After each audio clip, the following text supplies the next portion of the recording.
All right, I'd like to call the meeting to order for Tuesday, July 5th at 6:07 p.m. Could I have a roll call, please? Chaz Sexton Duranian present. Veronica Cal present. And we're hoping that Teresa joins us in a minute. I'd just like to say that if you went in through the website link on the calendar, that link was incorrect. What you need to do, and it's now been updated, is go to zoom.us and then enter the meeting ID and passcode that is now there.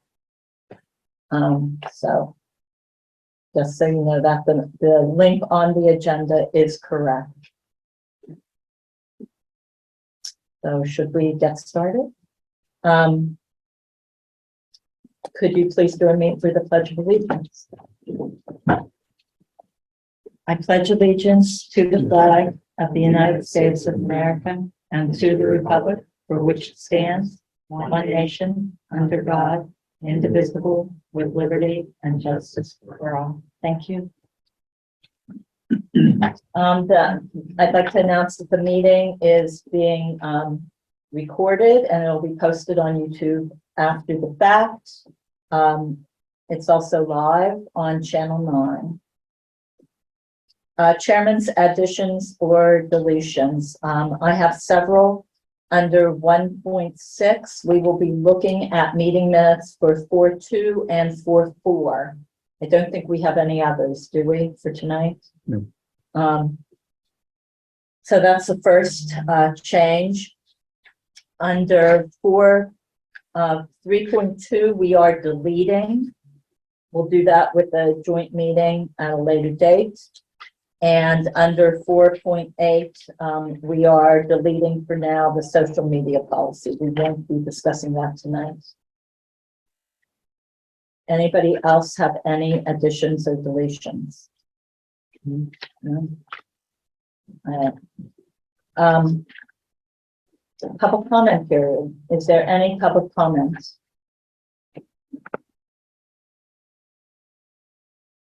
All right, seeing none. We'll move on to 1.6, the minutes for 4.42 for April 2nd and April 4th. Is there a motion? Madam Chair, if you mind, I'd like to do them both together. I don't see any issues on either one of them. So, Okay. so I move that we approve the minutes for April 2nd, 2022 and April 4th, 2022. And I will second that. Any comments on that? Will look okay. All right. All those in favor? Chaz Sexton Duranian, yes. And Veronica Kell, yes, thank you. All right, 6:05. Meeting with me, Talman and Costa, Labor Council. Do you want us to proceed or do you want to wait till Teresa joins? It's up to you. We're here. Oh. We're happy to stay put. You can take us out of order, but if you'd like us to proceed, we can do that. Let's wait for Teresa. If you're okay with that, let's wait. Okay. Our TCAM meeting isn't until 6:30. We can do it now. Is it okay to do that? If it's scheduled? It's not a public hearing, It's not a public hearing. so you can do that as you wish if you wanted to take it out. All right, then let's go out of order. So if you guys would like to come up here, talk with us. I'll sit over here, Steve, if you're going to do the talk. It's real, so I want to thank you for meeting tonight. I met earlier last week or late last week. Can't remember the week with Eric, just discussing the next kind of phase where we are with TCAM. So as everybody knows, we have the studio down the street. We've done construction on it. We're in the really final phase of what we need to do inside. But what we need is a drop authorized by the town for Comcast to come in so we can hook up the new equipment that we will purchase at the studio so we're able to go live. Now, I know I wasn't here for the last meeting and there might have been some confusion. So right now, the way, as you all know, the agreement works is the town has the agreement with Comcast, TCAM has the agreement with the town. And the agreement that you have with Comcast is right now is that there's 5 drops or 4 or 5 drops within the town. Here is one of them, West Townsend Reading Room, the school, the library, and I believe the senior center. Now, those drops may or may not be live, except we know here is live because we're obviously broadcasting from here. We know there is one at the school. We don't know if that's live with ours. We don't think it is, even though Pepperell is live at the school. But that doesn't mean that we can't, activate those or make the drops activate in time. But what we need for 222 is simply a just letter from the town stating that you authorize basically a 6th drop at the studio. Nothing changes here. Your feed still stays here. The Castus machine still stays here. Still be able to have return video feed back and forth. What there will be is a switch and a fiber optic cable that will run from 222 to here. So when we want to remotely, let's say, work on channel 9 or in channel 8, 9 from down there, we would switch it so we can use the features down there. If we wanted to remote into for instance, the band concerts, we can actually go live by using a transmitter bouncing off of 222 to go live on the channels. But really, it doesn't change anything with the structure. It just, we can't authorize a different drop, a 6th drop. The town has to. And I don't know if you had a chance to reach out to Patrick, or I know you said you wouldn't talk to him. Well, no, I said that I didn't have a chance to reach out Okay. to him. No, I was waiting till we got some feedback from them. I guess I have a couple of questions. And my questions are very, very specific in regards to the agreement that we have with TCAM. Mhm. All right. The 5th drop, I don't understand where that's coming. I mean, the 6th drop, because from what I understand with our agreement to Comcast, that's our agreement with Comcast. Mhm. In our agreement with Comcast, there is a drop that goes to your location at 222 Main Street. They don't see them. They don't see, because we've never had 222 Main Street is a new, just as of last year. Your agreement with Comcast was done a couple of years back. 15, I think. Yeah, in 2015. So I thought we had 5 drops, Right. So currently, from what we understand, Madam Chair, is one is here, which is active. right? The West Townsend Reading Room, Yeah, the high school, yeah. the library, Library. and senior center. Even though it's one building, there's 2 drops. I guess the question is, does that change the agreement with Comcast if we add a 6th drop? Is it possible to change one of them? Have we ever used, say, the West Townsend Reading Room? Well, I don't want to get into that conversation right now, because bottom line is I want to get into our agreement with TCAM before we go into talking about where the drops go.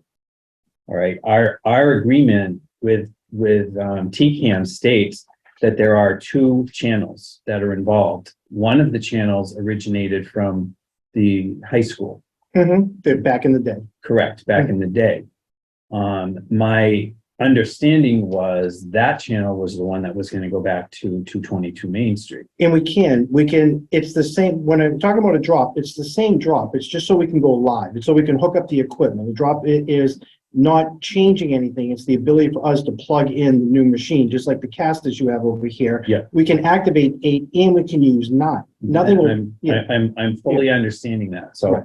where is the hub going to be if that drop is going to 222 Main Street? The hub is still here. It's still right The here. hub is going to remain here at Town Hall. Nothing changed at Town Hall. We'll have the ability to switch. So if we wanted to work on channel 9 from the studio, make edits Yeah. we can do that. We can switch it. Okay. For whatever reason, if we wanted to do the band concert and we bought the transmitter down the road that we have plans for, or to do different things, Mhm. we can switch to bounce it off of 222. because the transmitter will be there, just things down the road I'm talking about, but Right. nothing changes here with Town Hall. The actual main hub where all the feeds bounce off of is in Garden. No, Got the head, yeah. that, So, I The understand. head that. is there, but yard machine, the cat, everything stays here. We'll be purchasing all new equipment. We're just gonna have the ability by a fiber optic line to switch where we want to work. Right, I do understand that, but my concern is that we have analog equipment that's here. Mhm. And you're putting in digital equipment at 222 Main Street, and there's going to be some point where they're not gonna be able to speak to each other, and that's what I'm concerned about. So from my understanding is you're going to look at updating the town hall at some point in time. We are. Okay, so you're right, you're gonna update. the No, I'm town. asking you, that's your assumption is that the town is going to pay for the upgrade of the equipment here. Not the it's up to you on the equipment. This is really becomes in whose equipment is, it?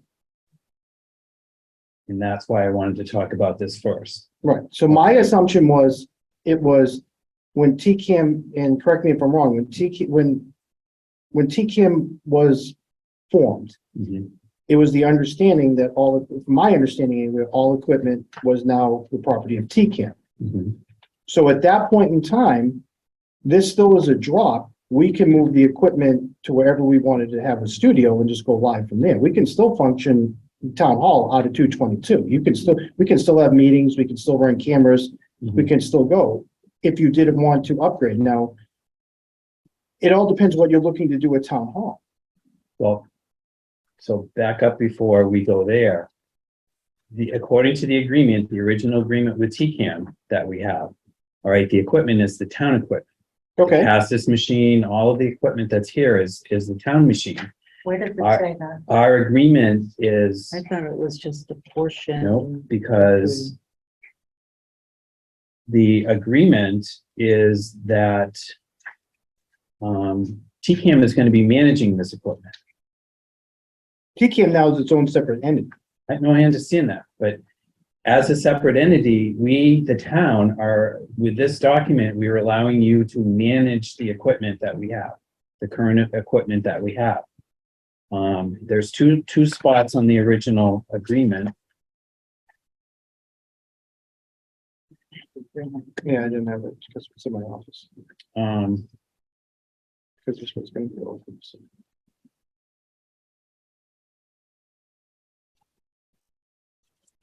Well, the very, Page 6 of 10, section 10, ownership of assets. yes. Okay. So let's say there's also in a separation, if there's a separation, all the equipment reverts back to the town as well. Yeah. All right. But as far as where I'm saying is that, in the event additional PEG access channels are provided to the town, such access channels shall be for such access as determined by the issuing authority. And the issuing authority is the town. So we are basically, in essence, we are allowing you to run the current equipment that we have here. At least that's how I'm interpreting the original agreement. Do you know what section you were in? Yes, under section 7, PEG access channels. Also under access corporation, well, let me start in the very beginning. The Board of Selectmen of the town and the Board of Directors of TCAM wish to reach agreement on TCAM producing and cable casting PEG access programming in towns and to carry out TCAM's nonprofit charitable and educational purposes and cable license terms to the primary benefit. We're allowing you to use the equipment that we have to be able to do that. My thought initially was that the drop that we are doing at wherever your new studio was going to be part and parcel to all of the other locations that we have talked about. Well, the other locations, currently it's licensed for a drop. There is nothing there. Right. No, I understand that. All right. In September, all right, I have been, under the understanding, because I was here when we've had people looking at wiring, what we need to do to get the equipment downstairs, that, what we are working a deal with Comcast, we, the town, are working is to put on all of these drops all at the same time and not do one here and one there and all of that kind of stuff. And my understanding was in September That's what we were going to do. That's not what our understanding was. Dave had said something about that, but we said, no, it's too expensive. And that's my point. Right. The town has the authority to do that. So you should have come back to the town and said that that's too expensive or whatever. We would have been able to work with you. That's number one.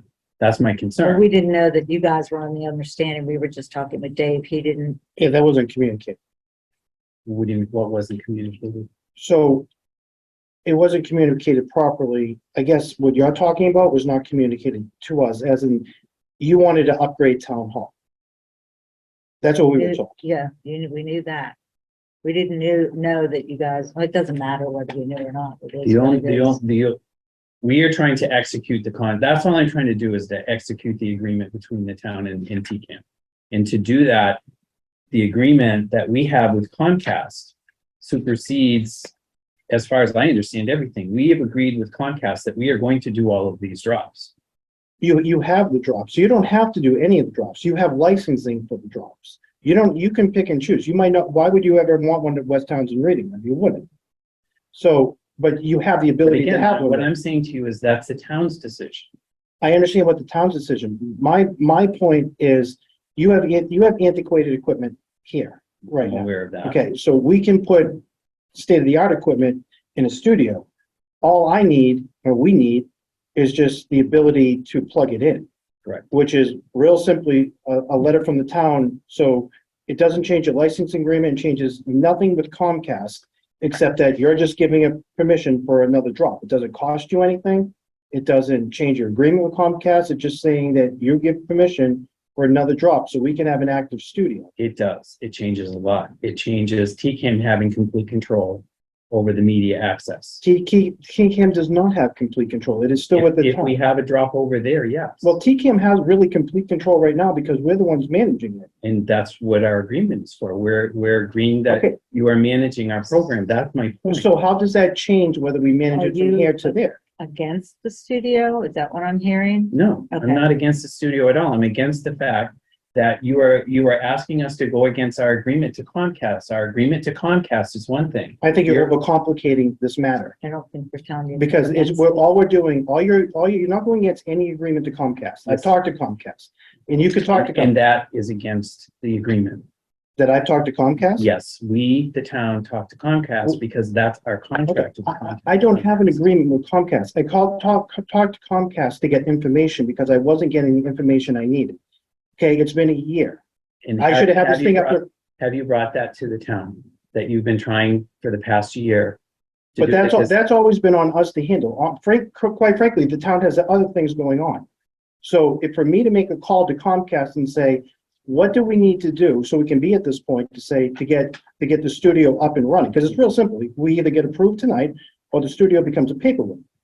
So, and then all the equipment that we have coming in there, but that we're ready to buy, to upgrade, to go live on 2 channels just doesn't happen. When I talked to Patrick, and that's why I met with the town administrator, so we can clear this up, nothing is changing your license agreement, and he made that clear. All it is that you're just giving TCAM the authority, you're giving Comcast the authority to let us have a drop so we can plug in the new equipment. That's really as simple as it is. And that's what you're saying, and I hear you, that's what you're saying. But what I'm saying is that it is much more difficult than that. It's It- much more complicated. It than really that. isn't. It really is. Can you get him to Well, send something? Patrick's off tonight. I also want to point out to you that in the agreement that we have with TCAM is that there should be a board of selectmen representative or a selectman designee on your executive board, Well, which is not. that's on your. So you're saying that all the communication I've looked into this, I've been looking into this since January or February of last year. Okay, so- I've also have talked to, on several occasions, we did talk about moving that equipment to downstairs. Well, Correct. is there a reason, maybe There were quotes that you had gotten. your question should have come to us as well, maybe we were both faulty on asking each other questions, because if you had these questions, we had no idea. And we did a presentation from the board with our lawyer not too long ago to lay out the state of where TCAM was, and there was not a question Yeah, brought up. because that's part of the agreement. We're Okay, and we supposed did to it, but no questions were brought up, and we clearly stated what our intentions were. We stated from day one what our And I intentions were. thought we were fine with moving everything. But again, we still are fine, but we're moving, we just need a drop so we can plug in new equipment. That's how simple it is. It's Why- really can I not. You just have ask a analog question? equipment here and you're gonna put in digital equipment Because here. that's the latest equipment. Right, so when you have a fully digital. And you can still talk, studio- it will still talk, by the way. That's not what I'm being told. Well, then, that's what we're being told, and that's what we made sure, because we were able to go live and talk. You can talk with equipment. So if we don't do the drop tonight, that's fine, just let us what you want to do, and, I want to do all of everything that we've agreed upon previous to this. okay, but then I- you're talking right now, you're talking a long time to get every single drop all at once. You're talking the better part of a year, because we've been working on a year just to try to get We the could have one. had it done we could have had it all done in Okay, so September. how do we go forward here? This Well, is what. you need to pay for it, so here's what, This is the quote from Comcast in September. they All we didn't, had to do was sign it and we could have had it done in okay, February. that wasn't brought to us. No, I've never seen a quote. That wasn't brought to us. That was not brought to us. Again, and this has to be paid for upfront. Well, understand. Okay, I understand that. so we need a drop at that studio. Correct, There's a switch that you can do to switch between analog and digital. correct. And so, am I understanding this correct? We have a dead drop at the high school because the high school no longer, Right. There's dead drops everywhere. But- You're licensed to put a drop. The only active drop is here. so Well, we can, we need a video drop origination site at it's at North Middlesex Regional High School. According to our agreement with Comcast, is we're supposed to have an educational channel and we're supposed to have a governmental informational channel. yes, Is that's there a correct. reason that we did not see that quote at all? If you are the ones that are dealing with Comcast, that would have come to you. No, I had to actually ask Comcast for it. Comcast sent this to me. Okay, so if you're dealing, like you said, directly with Comcast, at what point do we get involved? What point do I get that quote? I just got this on Friday. Okay, so you've been working for a year. I've been doing this 3 days for 3 days to get all this coordinated.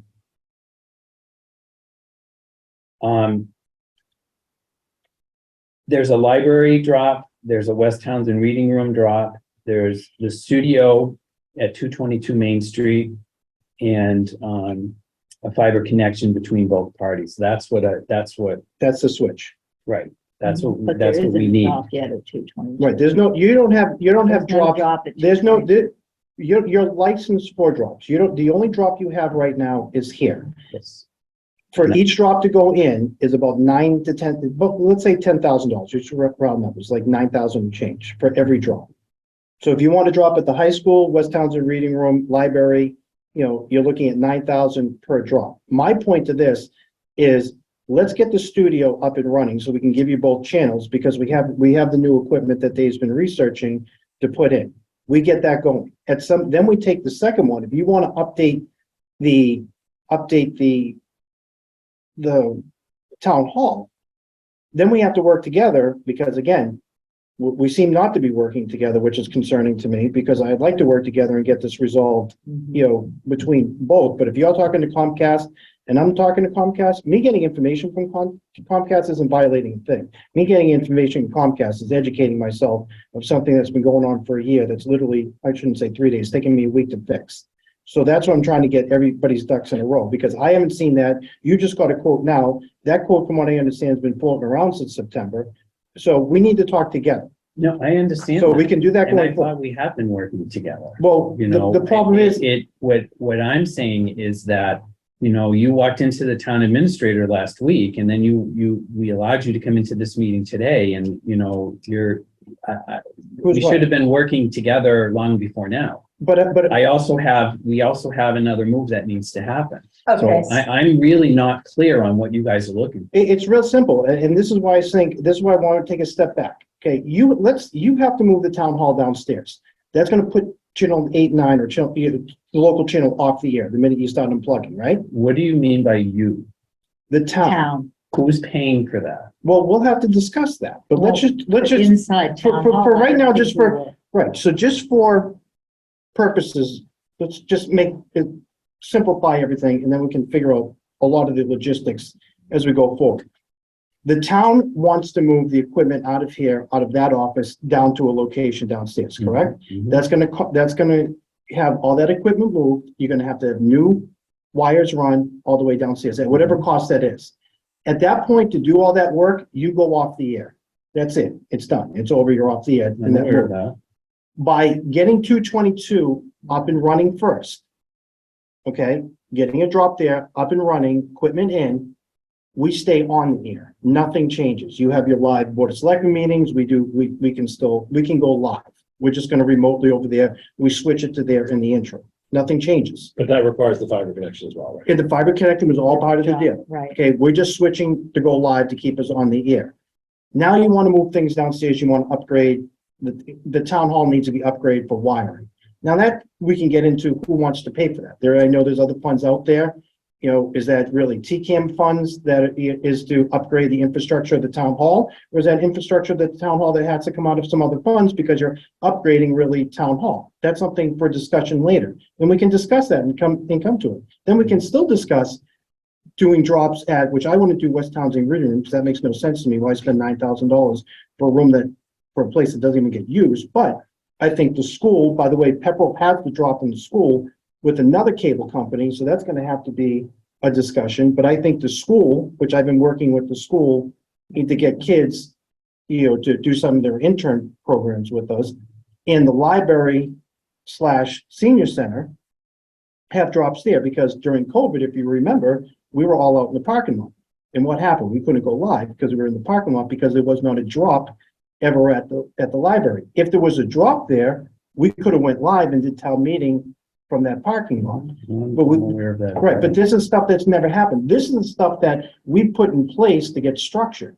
The first part of getting TCAM structure is actually legal, which we just became this year, which was spending a year making sure that we had insurance, making sure that we had lawyers, making sure that we were filing for nonprofit. We've done all that. We're accepted. We're done. That was a year work. Now we're finally in the phase that we can Get up and running. get up and running. So we can, again, that's what I'm saying, when we talk about a drop, it sounds more complicated than it really is. It really isn't. It's taking a line, it's running it to 222, we can order equipment, we plug in, then we discuss what's being done here, because some of the quotes that you're getting, that's not from Comcast. That's from a third party, which I don't buy that number's right at all. Okay, I would rather do a little bit negotiating. I think we need to take a few steps back, and I personally am not willing to sign to deviate from a contract until I really know exactly what's going on. I think it's much more complicated than. But what I is, have a question. Does there need to be a drop, or does there not need to be a drop in the studio that they're building? That's the question I have. Well, if town hall is the hub, then we need would need to a be a fiber drop. connection between the two parties. and a drop, it doesn't work without a drop. The fiber connection needs the drop. They work together. So we need a drop in 222 Main Street And a fiber connection to here. and a fiber connection to here and the switch so we can go between analog and digital. And that's the This fiber is connection. all part of the TCAM studio at 222. Correct. So we need that. Yes, So what I'm hearing is then, once we have that in place, we can move the equipment out of here, whether we move it into the Great Hall or whether we move it downstairs, the equipment that's here can go out of here. We can move that at any time. It's not really, But when it is moved, because of if we don't have the connection over there, we aren't able to be online. be live from here. Correct, you have dead air. Right, so it would make sense to do the studio first. And then to move the equipment, because if they've got the studio, they can still go live from here, Mhm. even if we're in the process of moving things to another location. And that was my meeting with Eric during the week. So just so you know, when I went, Well, let me Sorry. finish, Steve. So, okay, so if I'm right, that we need to have a drop there, and then we can move the equipment here, move the equipment around here, once that's installed, Mhm. then to me, we need to look at the drops that are part of our agreement and decide which one of those drops, the 4 that aren't active right now or whatever, which one of them we are going to say can go into 222 Main Street. I mean, if I could. speak. Yeah, go ahead. So I don't think that last piece is necessary, because all that is in our Comcast contract at this point in time is the ability to put a drop in equipment in certain Mhm. locations. It's not anything physical to move.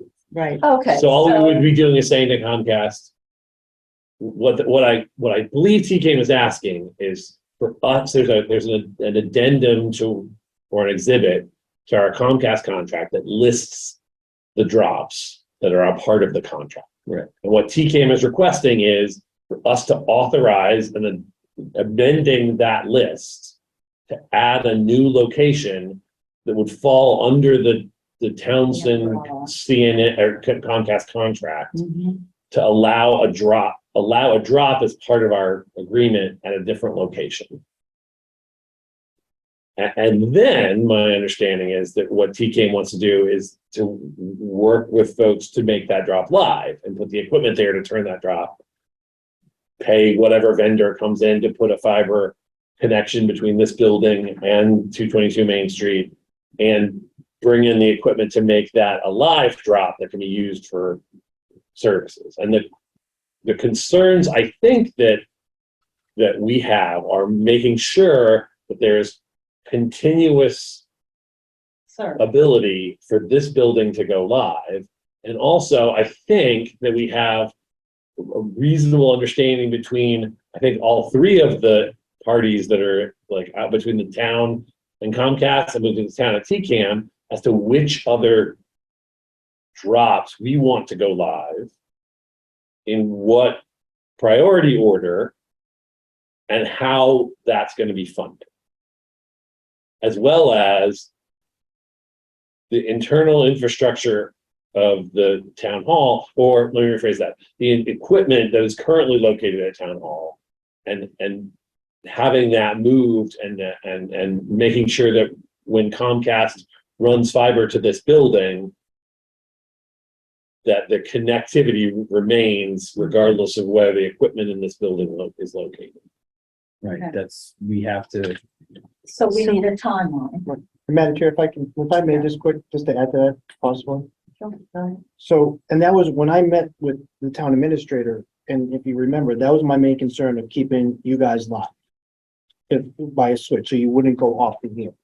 And with the other drops, just to kind of piggyback onto what he's saying, the other drops, whether the high school, again, that's up to the town to decide if they want West Townsend Reading Room. To me, it just, but the high school, the library, the senior center, that TCAM will pay to have those drops put in so we can go live. We'll mint it. That's not a problem. That was always the vision of TCAM, especially more the school, because we want to get more involved with the school to start broadcasting their sporting events, things going on at the school. the educational In the- portion, we do too, we do Right. too. That's been my main, if everybody remembers, when I first got involved in this, Mhm. that was my main, is starting to bring things to the town that need to go, that should be going to the town, that haven't been for a long, long time. But we're at the point now, we're at that stage where we're ready for equipment. And we can. And we can act relatively quickly. Whatever happened in the past, in communication error, whatever it may be, we're at the point now that we can start doing what we do. And it's great that we can do, the band concerts, but we can do the band concerts live. When the wall came, we could have done that live.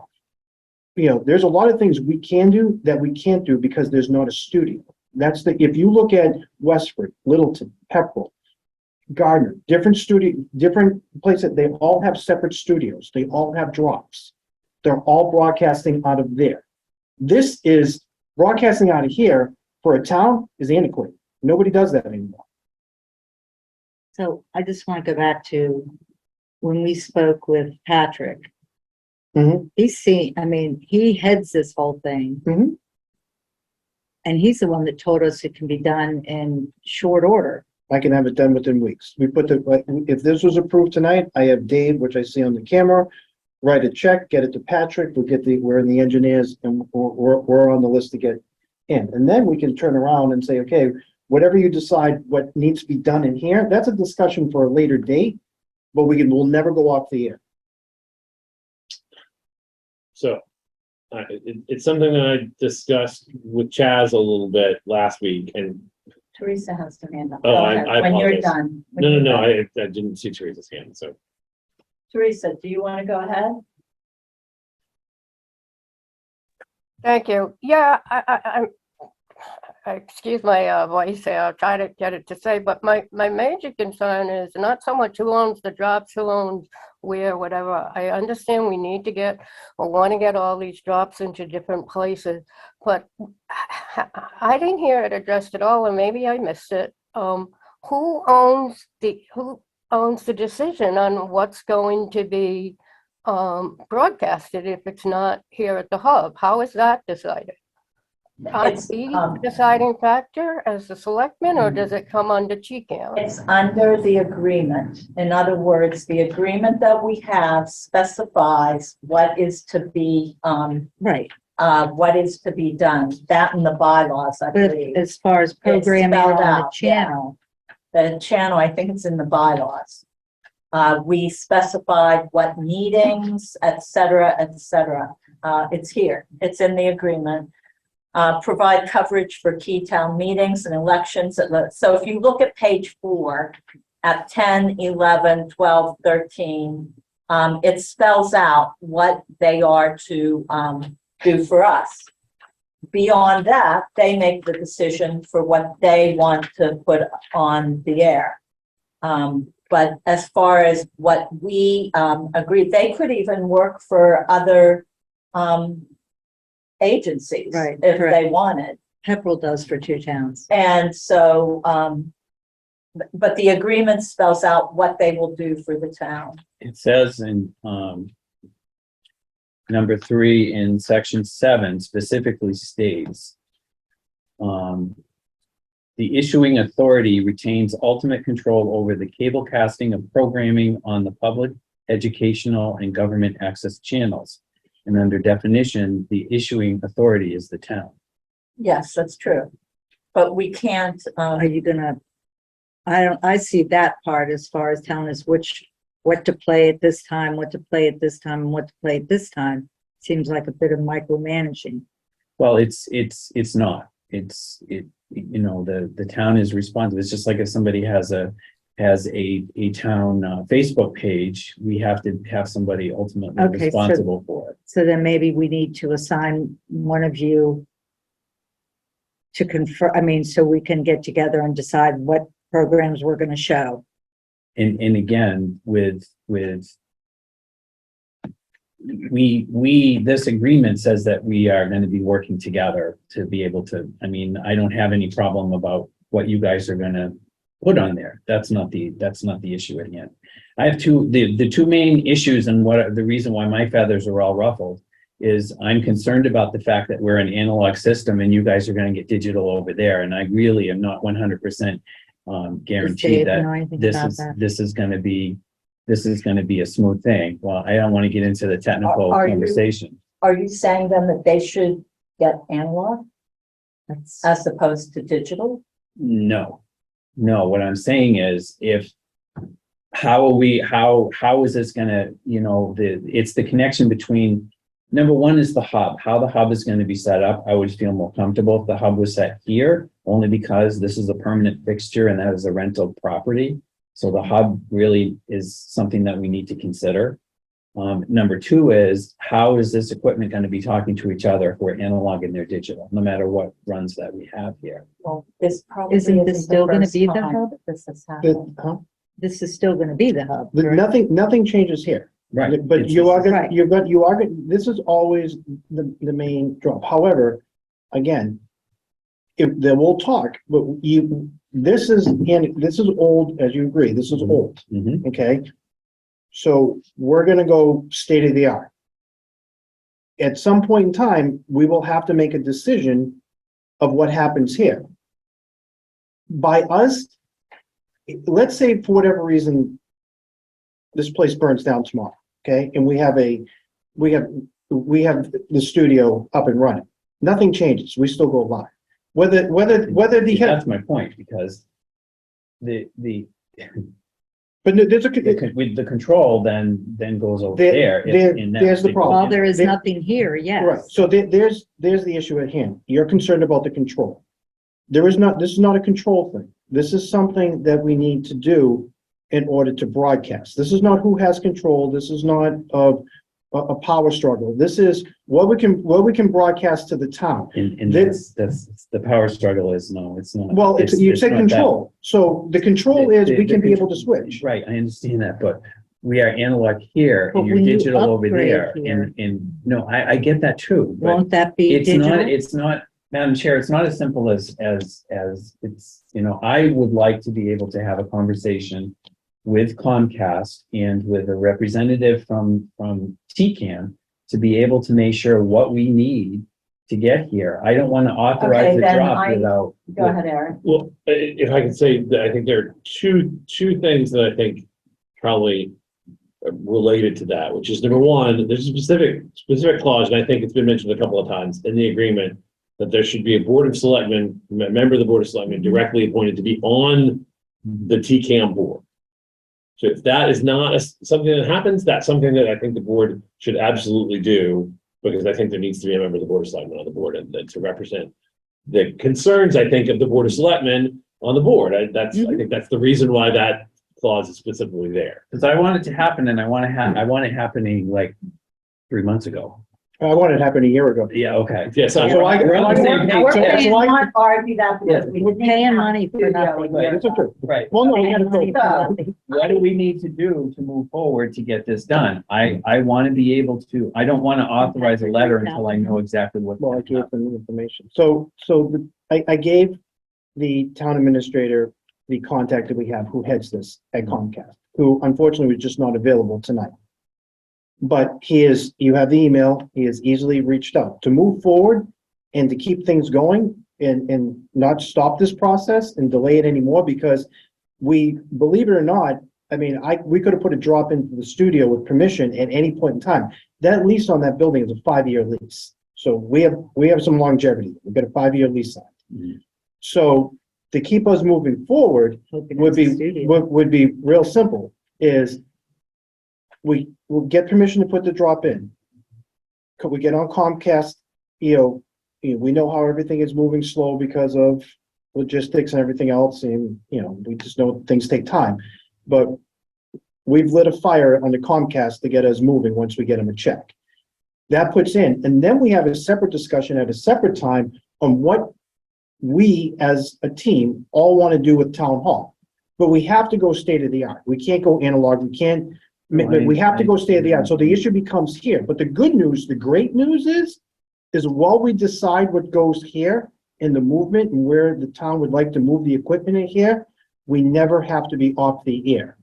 If we don't do this first and get the studio up and running, then we're gonna have the potential to go off the air for an extended period of time. Until the equipment gets upgraded, because, well, maybe we're looking at upgrading equipment, and that's gonna take weeks to come in, maybe months. But we're gonna have to move, the town hall's gonna have to be rewired. In some instances, that could take a long time based on availability when somebody can come out. I've been trying to have a deck put on my house since April. So that will keep us going, and we never lose a beat. And then we discuss, to the town manager's point, as, okay, what do we want to do here? And the quote, let's get somebody who doesn't have a vested interest in what type of bells and whistles we buy, because I scaled the thing way down over a 222. Let's get a quote of what we really need to go here. And that's what I would like the town to be able to communicate with Comcast with what the agreement is going to be to I want it specific. I want to know exactly what's going on.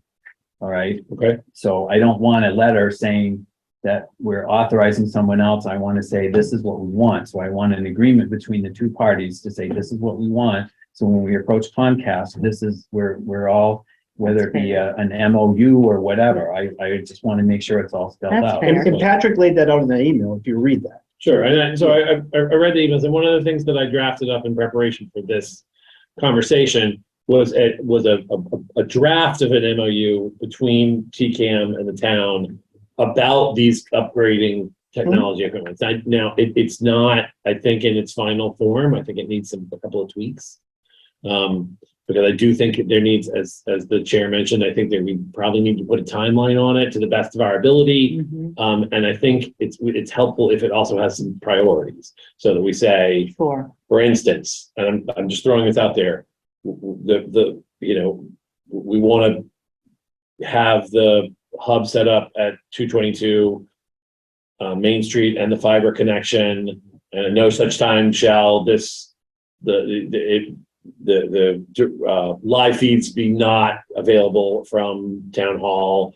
I think that after that, we want to like prioritize the next hubs. I think the high school is probably the one that I think both sides would agree, putting one at the high school for sporting events and for the ability for the educational channel. I think that's probably the next logical one, but I think that there should be priorities that the parties put together on an MOU. And so there's one copy of each of you there. And I think that we should try to spell out specifically what we're going to ask. And then we can present like an MOU like this to Comcast, along with a letter saying, pursuant to this MOU and with the understandings that the parties agree, we are going to allow you to add 222 Main Street to our agreement. to the Comcast agreement. Yeah, which that should go. And Chaz, you don't want Comcast, and we don't want Comcast as a team. Comcast has equipment. That's not the route for fiscal responsibility that we want to go down, because there is no negotiation. We have, there's vendors out there for state-of-the-art equipment that other towns use, not going through their cable provider. That is a lot less expensive with a lot of support, that comes with it. So, Comcast, or they're going to say, we'll give you, this is the equipment that you should have. It has nothing to do with it. It's equipment is equipment. That's purchase. And so we've got to be very careful of that, because I looked at a quote and then looked at a different quote, and it was almost apples to apples, and there was a significant cost difference. No, I'm aware. 'Cause I'm looking at quotes for moving the equipment in here. Because we went from one quote, It's a difference between 30,000 and 12,000. that's the same exact. Yep. That's the same exact thing I I'm looked aware. at. Yeah. I'm aware of all of that. I just want to get this done as soon as possible, but more importantly is that, I want to make sure that we're doing it right, because the town historically has done these things in a quick fashion that has not been financially responsible and also technology wise not responsible. So I don't want either of you to think that I'm being, a nudge about that. I want to make sure we're doing the right thing, and I want to make sure that we do it in the most rapid form possible. My main concern is that you guys have the two channels and we get those two channels up and running. So if you're saying that this is going to allow us to get those up and running as soon as possible, then I'd like to be able to get to Comcast and see how quickly we can get those drops in. So the two channels can be up and running as soon as the town authorizes that drop. I write a check or on the list. Equipment's ordered. Dave, how long on equipment? Last quote from the last vendor I spoke to said approximately a month, 3 to 4 weeks, a little more, a little less. And that coincides with Comcast. So we can be up and running in two channels in, let's say, A month and a a half. month and a half. All right, so, motions. We have that MOU that I see 3. One would be to, put a member of the select board on the TCAM board of directors, and I have the upgraded bylaws right here, and it is okay. Mhm. I'm not so sure it was before, actually. Maybe We're okay with that. No, Yeah. it's, these are your updated Mhm, ones yeah. from last December or whenever. Right, it was. right. That was I think added. that would be the best Yeah. way for us to be able. to And communicate. then the second one would That makes be to, Absolutely. say yes on a drop to 222 Main Street as soon as, TCAM and the board of director, the member from the Board of Selectmen on the board of directors agreed to a timeline. And then the third one would be, what about this MOU? Since you guys just saw this, Oh, yeah, I did, that was, I would assume we'll put that on the next meeting.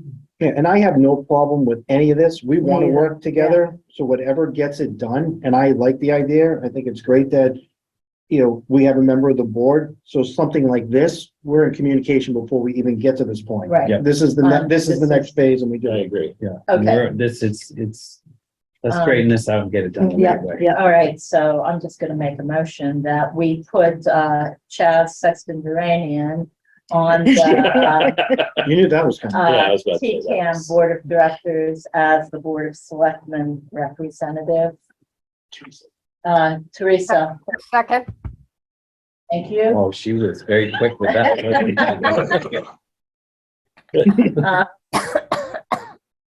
All in favor? say again. Vote for Chaz being on the Board of Directors Teresa Amos, yes. and Veronica Kell, yes. Even if All you right. said no. I was gonna say, even if you said no. Yeah, I know, you were outvoted, but All right, protesting. do we need a motion or for a directive to, get a timeline back? Well, I think we, if I may, Yes, you may. I think a motion for a directive to Chaz and myself to get a timeline and negotiate an MOU with TCAM.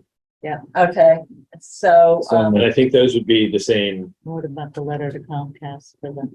That's, all right, That's all part of it. Okay. That would be Um, all And, part of it. and execute a letter. Right. Once we. okay, so the motion is a directive for the TA and the TCAM Board of Directors, and you have no. to work together to provide a timeline and an MOU.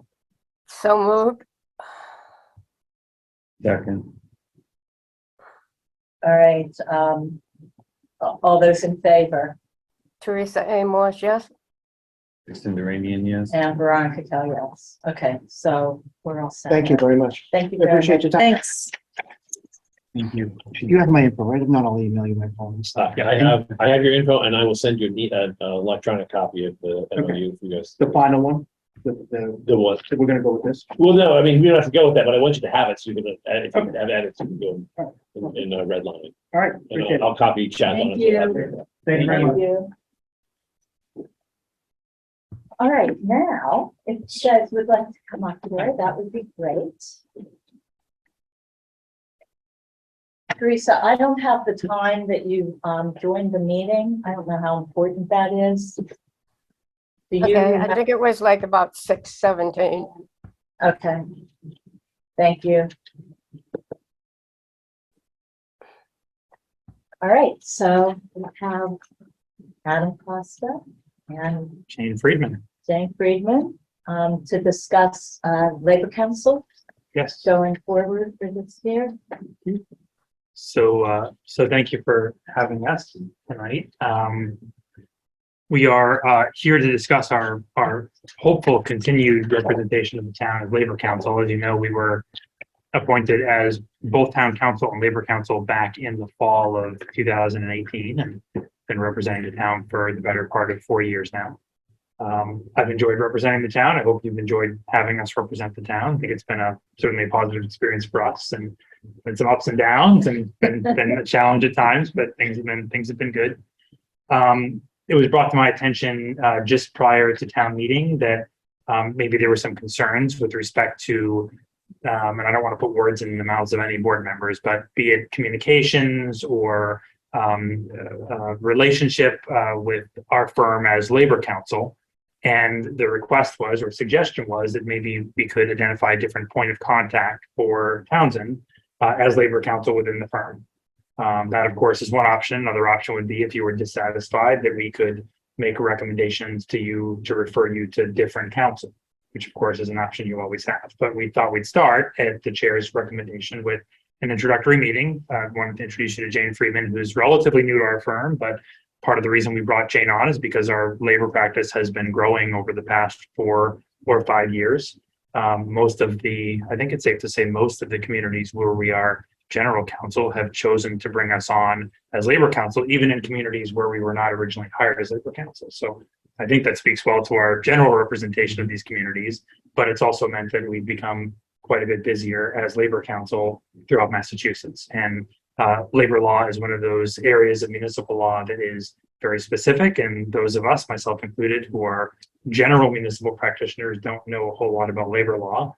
And so we've got to bring on practitioners who have specific experience with labor, employment, personnel matters. And so we brought Jane on as somebody who had years of experience, and she can summarize for you her experience prior to coming to the firm. But I wanted to introduce you to her, and she can tell you a little bit about herself. You can ask some questions, and then you can take that into consideration as you decide how it is you might want to move forward. Okay, I know I was one of the people that, wanted to explore other options within the firm. We haven't been dissatisfied, but with everything new, we thought it would be an opportunity for a new face for labor counsel, and we're not dissatisfied with the firm. We haven't been. So Quite the opposite, actually. yeah. Very, very. I do have one question. How many attorneys do you have in the firm that can act as labor counsel? Sure. So we have 2 high-level experience, Kate and Jane, labor law attorneys. We have 3 other attorneys in the firm who have some labor law experience, meaning that their practice is split between labor matters and general municipal matters. They don't do much private work, these other attorneys, but they have labor experience. And so we have support, but I wouldn't want to, for example, bring one of those associates in to meet with you who devotes maybe a third of their practice to labor law and maybe has been doing it for 5 or 6 or 7 years. Like to bring somebody in as your lead point of contact. I mean, you're going to hear from Jane in a moment that she's already familiar with some of the labor matters that have come about in the town of Townsend because she's been assisting Kate with those matters. And I think you could speak to those 3 other attorneys within the firm who have labor law experience, and they've all handled a matter or 2 in a support role for Townsend over the course of the past 4 years. Yeah, I think I can probably name at least one. Yeah. So, okay. Jane, do you want to tell us a little bit about yourself? Sure. I've been with Mead, Tallerman and Costa since January. Prior to that, I was first assistant city solicitor for the city of New Bedford for many years. I've been an attorney almost 30 years now. My entire career has been in practicing in municipal law as well as labor law. So although most of my time has been spent with the city of New Bedford, I have enjoyed adapting to working with the cities and towns that we now represent, and I'm enjoying meeting new people and the new experiences. So again, I have many years of labor and as well as municipal experience, and I'm not an expert on the town of Townsend, but I did spend some time looking at the contracts that I could find online. And in speaking with Attorney Federoff, she indicated that there is one grievance matter that's still pending, and I think she just resolved one matter. She's working on resolving another matter, but there doesn't seem to be a lot of outstanding issues currently, and that we're aware of at this time. But None that are in you guys' court, I think. Yes, there are others with insurance counsel, and of course we've disposed of a few over the past couple of years. right, my understanding is there are cases that are being handled by prior counsel that we're not involved in, but Well, We're picking insurance it. counsel. Right. Yeah. Who happens to Not also be prior. prior because they were here before we were. Right. Yes. Right, Yeah, for insurance cases. counsel. Correct. So, Yeah. yeah, I think I've had conversations with the police chief. I don't think I've had any discussions with fire yet, but, I'm here to answer any questions that you might have for me. I have a comment. Thank you for coming in tonight. I do want to say that, to dovetail off of what, Madam Chair is saying is that we're looking for a fresh pair of eyes. It's really there's been a lot of changes in the past 18 months. I think that with the growth that we've had as far as the administration and just the town itself, it'd be nice to have somebody that is looking at it from a different perspective. Having said that, New Bedford, Townsend, big difference. There's not a lot in common outside of maybe some of the cases you might be litigating. So, maybe 45 there and 1 here and a long period of time. People are all very familiar, very similar though. Yeah, I bet. Things that happen everywhere.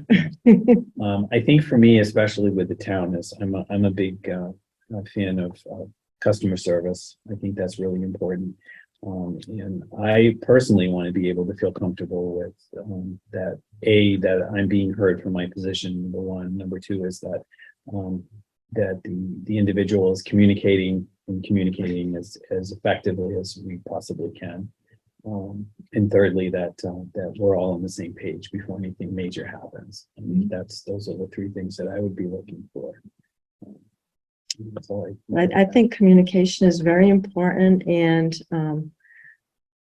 having worked with one community for many years, I was able to build very strong relationships with the department heads, and which is really helpful in preventing issues from becoming issues. Mhm. So the way I like to approach things is if someone has an issue that they want to discuss before it becomes a problem, I'd rather deal with it at that point, dealing with the questions up front. And sometimes people just need to talk something out and may take a little bit different course that's more, that puts the town in a better position going forward. So nipping things in the bud is very helpful for everyone, and it saves money in the long I was run. just going to say it's cost effective It that way is. too. So I guess, Teresa, do you have any questions for Jane? And then Eric, same thing. No, not at this time. I don't, but thank you for coming in. I like the idea also of having new eyes on the thing. And I think your experience, not from New Bedford actually, will be helpful in this town. So. Thank you, Teresa. Eric? I do have a few questions. Sure. Okay. Can you tell me a little bit about your background? So we do have insurance counsel. So as I'm sure I'm still dreaming about the other cases. So there's a chunk of cases that, for good or for ill, are going to be covered by insurance for the town. So I think the bulk of the work that you would see is the things that kind of Kate was already dealing with, is grievances and arbitrations and that sort of process through the administrative Right. the state. Can you tell me a little bit about your background dealing with the kind of state administrative boards? And Sure. In New Bedford also has some insurance. Probably for about 20 years, they've had insurance that covers MCAD cases. I'm not sure if Townsend handles those through insurance. our insurance counsel was covering Okay. safety cases. I have handled some MCAD cases, but not for quite a while. I've handled unfair labor charges, grievances, arbitration, civil service, the routine Yeah, I mean, things that that's- occur. And that was And you don't have civil service here, correct? Or do you? I'm not sure what you mean I by that. don't believe there's any. Yeah, I was sort of I'm trying to think. I haven't been here long. Yeah, I enough think to when know. I checked the list, I they were don't not, think so. at least for police and It's fire. nothing that I know of, so I'm guessing no. Well, but that's that one doesn't less mean agency that you anything. have to deal with, so that's a good thing. And so you've practiced for the DLR and can you give me a rough estimate of what, like, how many, I don't know, arbitrations you handled over the years? I mean, I know it's probably not fair. A lot, Yeah. a lot. Less than 100, but Well, that's a lot. That's, if that's the But a numbers that lot. we're talking about. Then. a lot. And I'm assuming you have collective bargaining experience as well. Excuse me? Collective bargaining Yes. experience. Okay, so how many do you know how many unions they had in New Bedford? New Bedford had 3 city units, well, actually 4, because the EMTs were a separate bargaining unit recently. And then it had the school units, which I did not handle the teachers. I did assist with some of the other school units, but I did not work with the teachers at all. So All right, so teachers are a little bit of a Teachers. different animal. we don't have teachers. Yeah, we have a We've got regional school district. 6, Okay, 5, 5.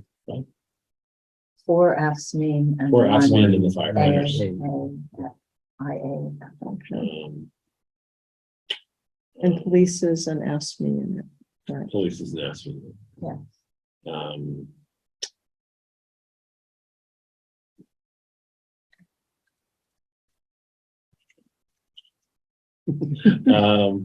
Yeah, no, I don't know if I haven't mentioned it to you, but Adam and I know each other from when I was practicing attorney for Marlboro. So, Okay, I did some labor stuff too, so, but I was much more of a generalist. I didn't know you did anything later. Yeah, well, they kind of made it, he was a jack of all trades guy. As I'm sure that was the same in New Bedford. No, I think that's just my question. I think what I used Kate a lot for was reviewing contracts. We wrote a lot of We did. contracts over the past year. And she did a lot of that back and forth. So, Personal services contract. yes, personal services contracts. My contact really was questions. Mine was a lot of contracts. Yeah, mine was a lot of questions. So, Okay. right, yeah. So if I guess that's it. you think of further questions after tonight, feel free to reach out. Obviously, we talk regularly, but feel free to reach out to me, reach out to Jane. We can get you any information that you'd like, and then you can decide, how you want to proceed in the coming days, weeks, months, however you do it. Right now you've got us as Labor Council. Kate's your point of contact, but I was saying to Veronica last time I talked to her a week ago that out there, or maybe I was saying it to Eric out there last invoice, and there were, a dozen or so entries on there, and half of them were Jane's entries. So Jane's already working on some of your matters, and we'll just transition the point of contact if that's your desire, so that you're communicating directly with Jane as opposed to with Kate. There may still be instances, unless you say you don't want it to occur, where Kate's providing a second set of eyes, or Kate's providing some assistance in the background. She's part of the firm, she practices labor law, but if you would prefer that Kate not be further involved in matter, you can also give us that direction, and we'll assure that doesn't occur. So it's in your hands. So I guess we should make a decision within the next week or so, or should we just have a vote? Well, and the board doesn't meet again until the 19th, so you can decide whether or not it's something you feel better about thinking about and coming back on the 19th, or you could, as I mentioned, give the firm a directive now that you'd like to have Jane as the point of contact. And we also don't want to put the board in the difficult position of having that discussion with us in front of you. So we're also happy to step Yes. out of the room and you can deliberate. But when we do interviews, it's sort of an unwritten rule that when you've got 3 interviewees in a row, that each firm leaves and steps into the hallway. So we're also happy to step out. I'm here for your executive session at the end of the night, so I'm not going anywhere.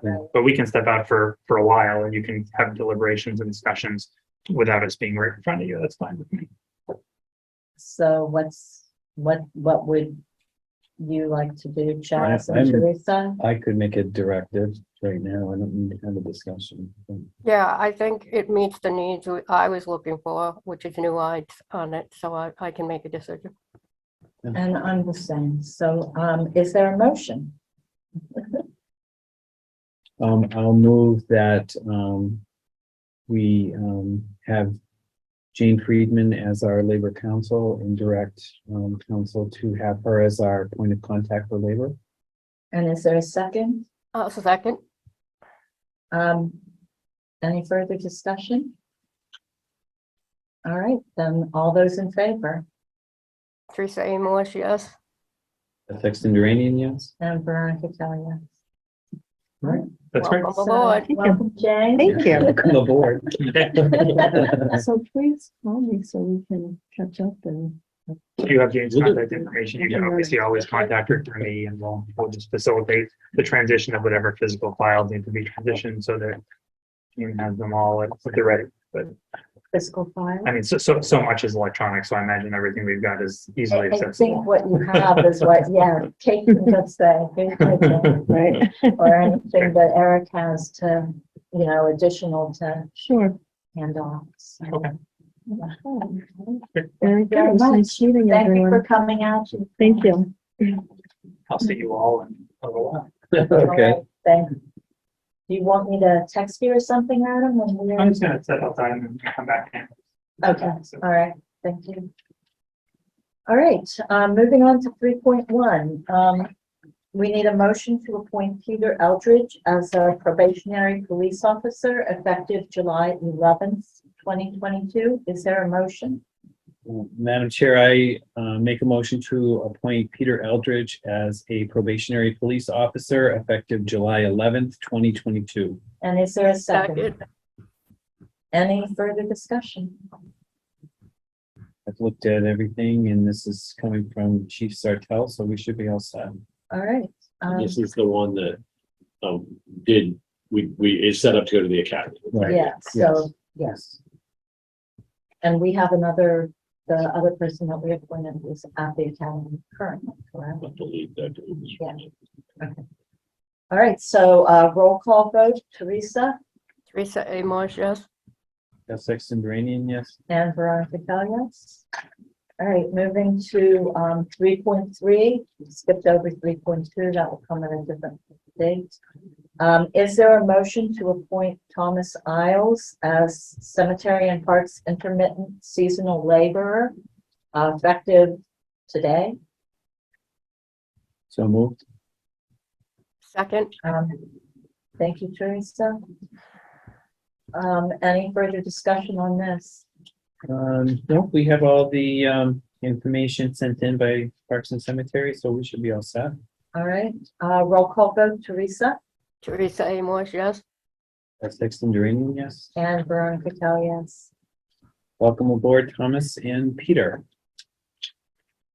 All right, moving on to 4.1, review the RFP for the soccer fields at Squanicook Meadows. So, and I know that's why James is here. Do you want to just listen to us talking? or do you wanna- Okay. Pardon me? I have nowhere else to be. Okay. That doesn't happen often. The woman put him up. All right, so, we had looked at this in April, when we extended the, lease for, Squanicook Meadows for TESA, and we really do need to get this, out there so that, I think well over a year. Yes. yeah, it's been a while, sorry. We gave no meaning to kicking the can down the road. But, Yeah, kicking this off of that. so if you look at, the request for proposal, that it was Ben at Meadtown and CrossFit who did this. And he also sent us a lease, which would be Exhibit B. And he removed the lease that we agreed to in April. He removed TESA from it because this is a generic RFP. So we have a generic lease agreement to be included as Exhibit B. We need Exhibit A, and I have a change on this. Because the vote was to put a CR on. I'm just gonna read this. This is in A. the lease and maintenance of the soccer fields and nearby land for the primary use of youth soccer parcels of land known as the open space parcels at Squanicook Meadows and shown on assessor's maps as map 11, block 35, lots 0, 21, and 22, and map 11, block 32, lot 0, consisting of 40 acres more or less and described in a deed recorded with the Middlesex South District Registry of Deeds in book blah, blah, blah, excluding therefrom the water well test field shown as fields on the sketch plan attached here to as Exhibit A. I wanted to add in there on the sketch plan, the plan, I wanted, so I guess I want excluding therefrom the water well test field and the NHESP areas. The ones that the CR is going to be put on. And the HESP, NESP. and areas. Natural Heritage Endangered Species Program, designated areas. With doing that, that makes sense.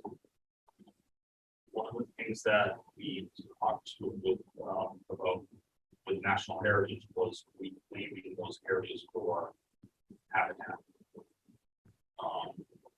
So if that's the case, that's going to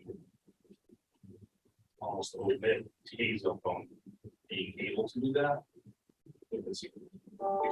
Oh, I see what you're saying.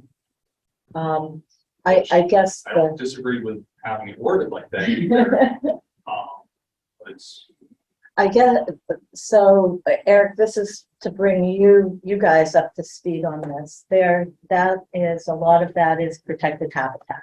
A lot of those 2 lots, and James is aware of this, and they have worked, Tesa has worked closely with, is it Gary Olmsted? Is that his no, name? he was our past place president, Dave Paulson, Dave. National Heritage. Yes, and they've worked closely with him to identify the area where they can expand and where the town has agreed to put a CR on the property to, and I guess Just to protect it. to protect it. So that if we have a board swap in the future, it's all in writing, it's all documented and, in the registry of deeds, so it's not. So I guess we could, if the CR is on as part, it's not mentioned in this RFP because the CR doesn't exist yet. That will be worked on between, I think it's conservation that will be the holder of the CR. Is that true? Oh, no, they can't. That's the But you wanted to get the lease Fox Garden done Hen House. moving forward for the RFP, so that Right. restriction can be added later. Correct. So it would be the town and whoever the holder of the CR is, that is to be determined. Because we had thought that it would be the Conservation Commission, but it cannot be. So, and the town is the owner of the property. So the CR will be between the town and another entity. Whoever we choose. So I was just trying to, and so of course there isn't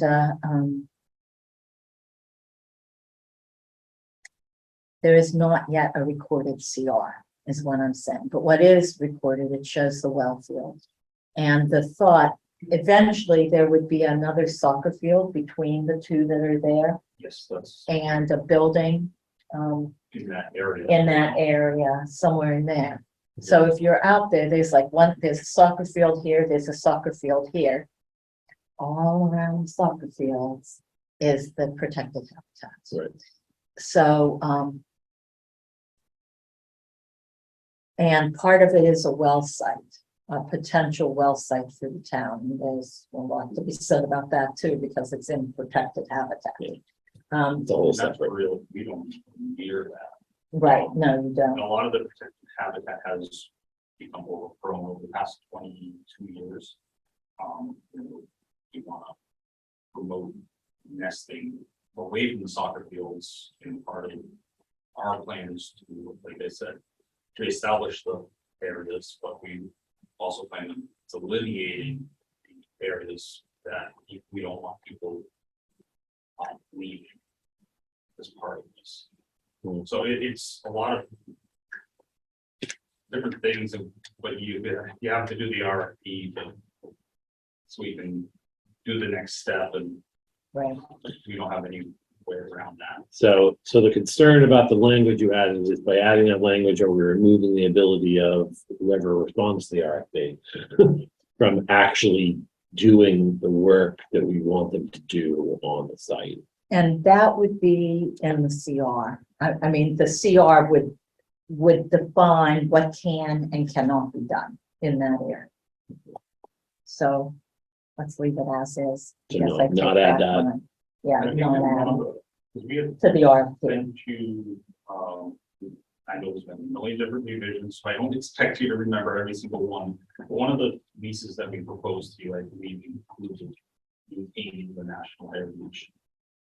I don't know if the words are, we agreed on a final lease in April, Yeah, and it's whatever that wording was. Okay. And there was wording in the NHESP Right. is mentioned in it a lot, and there's training that has to be done by the national heritage and natural Yeah. heritage and whoever holds the lease, you know, as far as so that they understand what needs to be done on that property. Right.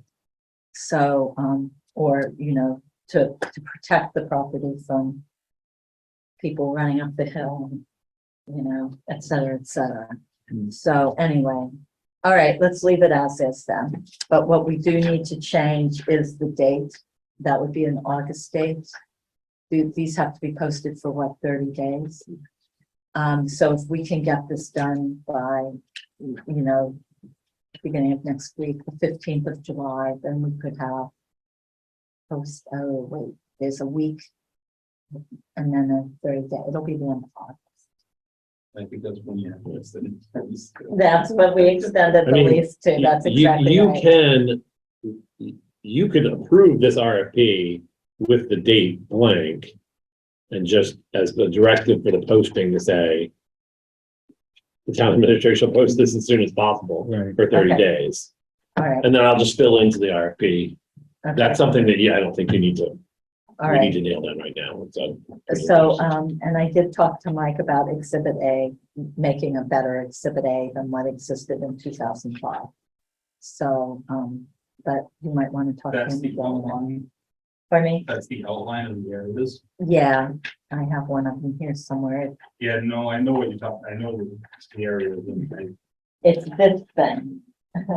I prefer to see an engineered plan with ties, but that's my construction background. I think we're gonna wind up with something that's pulled off of Mass out Oliver, Mr. Mapper or something with the, you know, that shows the soccer fields in the area. So there is an area in the back soccer field that, when those were put in, there were granite bound markers put in, Mhm. and for many years, one was missing. It couldn't be found. I found it. Oh, It's about 20 feet from the edge of the soccer field to burn, okay. and it's all to grow. So I don't know, you know, it's a bound marker in the ground, you can tell it's supposed to be there. So there's that part. Something we could discuss, we'll look at it, I don't, have Mike look at it. I think it's Mike, if Mike is the one doing on that. I don't want to slow this process down. No, we do. I not. can mention to Mike that there's a bound. And then he can get in contact with you if he needs to have. If he needs to see it, if he needs Yeah. to, my guess is he's gonna do a diagram based on aerial photos and Right. Well, the area of photos, this area has become overgrown. For some one reason or the other. The other indication that it should be out to where the bound marker is the way the irrigation is installed. This irrigation has that water in this area, Mhm. it's overgrown. Okay, So it's just a matter of, I also want to make sure we utilize this small area we do have. Mhm. This 40 acres sounds like a lot, but it's only. Oh, it's a 3 or 4 small acres amount. that we have. How many? There's only 3 or 4 acres of soccer. I think that's right, with the parking and all, it's really a small amount of that whole area. So, all right, well, let's leave it as is. And we'll get, we need the site map for Exhibit A. Exhibit B, I think I emailed that to you. Did I? I believe so. If not, I'll do it again. I'll look It's in, I think you include, it's in the, with this, it's in the, so the it's in, the clean lease. yeah, it's in this, the SharePoint, so. Okay. So that's the one that I would use. That's the All right. one that's in the SharePoint. All right, so that's Exhibit B. That's the clean lease. And I looked at that and that was the one that we agreed on. So Ben had sent it back.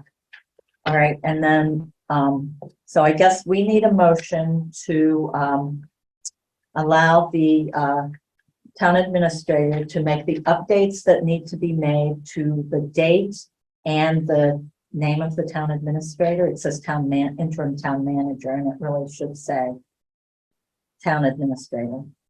To make the updates to date and, person. And, to post the RFP for, the lease for, the Townsend soccer fields. So moved. Is there a second? Second, Any further discussion?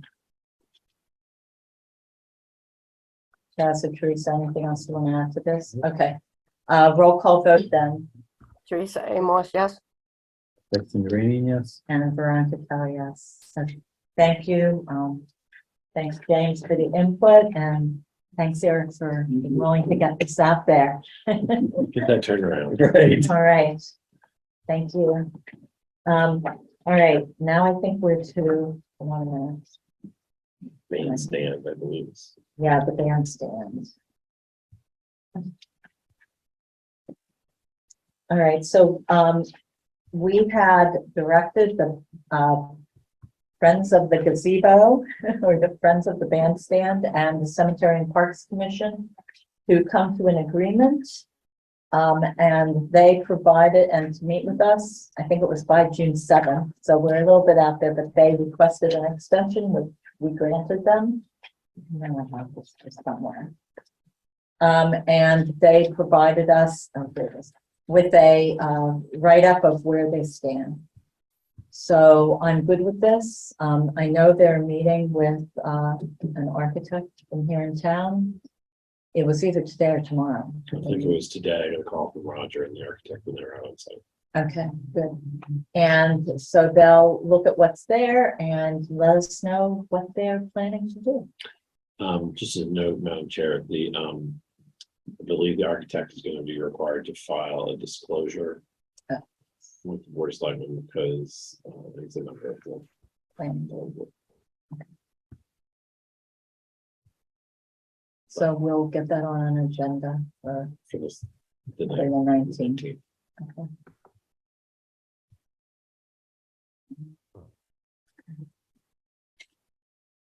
All right. Anything else to be said about this? No, I don't have anything else. Chaz or Teresa, I'm all set. anything else, Eric? That's it? I'm all set. All right. Good. Just glad that they're moving forward with it.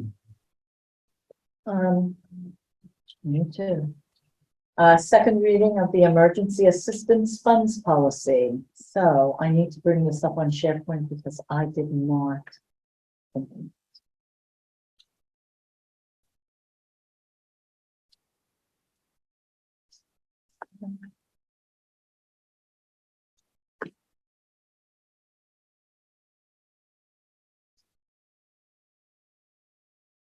All right, and I am going to read just the policy because the interview sheet is as was and the funding request form is as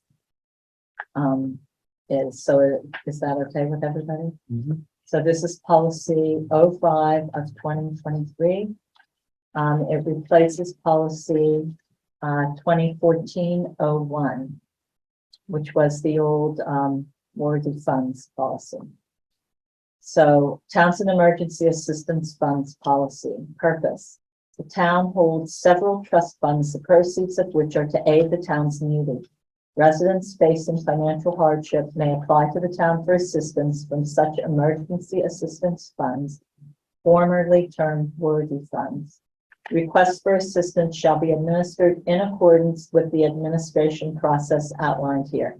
Okay, I'm gonna stop here just for a minute.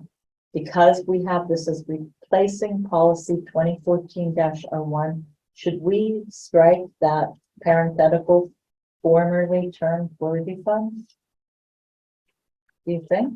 Or should we leave that I in think there? we can leave that as fine if someone may know the worthy funds as something, and this policy just lets them know that this is what it's talking about. There's not a new emergency funds policy. It's different Okay. from the worthy funds. I'm Right. okay with leaving it in too. Okay, Teresa, are you okay with leaving that in? Yes. Okay, thank you. Administration process. Applicants are referred to the Emergency Assistance Program by the Community Services Coordinator or other public entity. 2, the Community Services Coordinator or an assignee by the Community Services Coordinator from the Abram S. French Committee will conduct an application interview with the resident. A, this should be completed either in person with the applicant or over the phone. Those conducting the assistance funds interview should complete the form during the interview. B, during the interview, as much information as possible is collected to help build the narrative for the applicant's needs. And C, the completed interview sheet is submitted to the Community Services Coordinator. Number 3, applicants will receive a hard copy of the Emergency Assistance Funding Request Form following the application interview. Applicants need to provide all the information listed on the request. B, all materials should be submitted to the Community Services Coordinator. And C, the Community Services Coordinator will create a file for the applicant, including all materials. Number 4, after the applicant file has been completed, an emergency assistance program meeting will be coordinated by the Community Services Coordinator, and the applicant request will be reviewed, discussed, and put to a vote. This meeting must include A, 1 member of the Board of Selectmen, B, 1 member of the Abram S. French Fund Committee, C, town administrator or a designee, which could be the Community Services Coordinator, and D, if this committee approves the request by majority vote in full or in part, it shall identify the fund from which the disbursement will be made, and it will cause a warrant to be processed for payment. Number 5, the Community Services Coordinator will complete the warrant and submit it to the accountant's office. A, the town accountant will need in the warrant an original copy of the bill to be paid out to the applicant. And B, the Community Services Coordinator will receive a copy of the bill and sign the warrant to complete the submission process. 6, once the warrant has been processed, the Community Services Coordinator will perform a follow-up with the applicant. And first reading was 6/21/2022. This is the second reading. So any comments on the second reading? None for me. Do we need a motion to adopt? Madam Chair, I move that we approve and adopt the policy number 05-2023, emergency funds funding requests. And is there a second? Did I hear a second from Teresa? Okay, Second. thank you. I guess, any further discussion? All right, all those in favor, roll call vote, Teresa Teresa A. Marsh, yes. Sexton Duranian. and Veronica Talia. All right, the ARPA funds, assistant policy is the next one. This is 4.4. Look for that. And I will say that I went through just before the meeting and I changed anything that said Board of Selectmen to Select Board so that we don't have to go back through and make changes. Good, because that was my only change in that. Oh, good. Okay. So reading from the SharePoint, this is policy number 02-2023. It does not replace any policy. And I will say, do we need to put in here somewhere that this policy is effective through December 2024 or after December 2024? Do we just? I don't think you need to put that in there. I think it will. Because it's specifically about ARPA, the policy will expire. I mean, I don't- What if they change the fund, the dates? Or they Right. extend it, yeah. Or they extend it. So, and don't put also the dates. board the board that's in office at the time can, make a motion to dissolve it or whatever the term is. Yeah, but I think Okay. leaving it as is with no dates is the wisest It's the way way to to go. go. All right. So under this ARPA funds expenditure policy, purpose, to define the process for expending designated ARPA funds, meaning those funds with a defined ARPA project number. The select board shall, one, notify the entity, department, or organization by email using the ARPA project notification form, that's attachment 1, by the way, of the project number associated with the ARPA project for which funds have been allocated by the select board and the general expected use of the funds. Number 2, the entity, department, organization shall provide to the select board within 30 days from notification and for each fiscal year during which funds shall be expended, an expected project expenditure outline. The expected project expenditure outline shall include A, the expected date or timeline, B, the vendors and amounts, and C, a description of the products for which the funds shall be used. 3, once the expected project outline has been approved by the select board will notify the town accountant of the expected expenditure of funds for the ARPA project. The entity, department, organization will provide the town accountant with the invoice for the approved project when the expenditure has been made, and C, the town accountant shall place the invoice for drawdown of ARPA funds for the designated project on the warrant for the BOS to sign. And that is it. This is the second reading. The first reading was on 6/21/2022. Is there a motion to approve? Madam Chair, I make a motion to adopt policy number 02-2023, ARPA funds expenditure policy. And is there a second? Second, Any further discussion? There is an attachment for this. It's the one that we looked at last time. That, I will be, if this is, well, let's vote first. All right, roll call vote. Teresa Teresa A. Marsh, yes? Sexton Duranian, yes. and Veronica Kell, yes. And what I'll be doing, is going through the projects. We can talk about this more at 5-1 in today's agenda, but when is your next, department head meeting? Probably, I think we're gonna do it on the morning on the 19th. 19th. So before then, I will try to get you all of these projects, so that you can distribute them to the department heads and we can get the process started. So, all right. That's the expenditure policy. The next one is the allocation reallocation policy. So let me bring that up.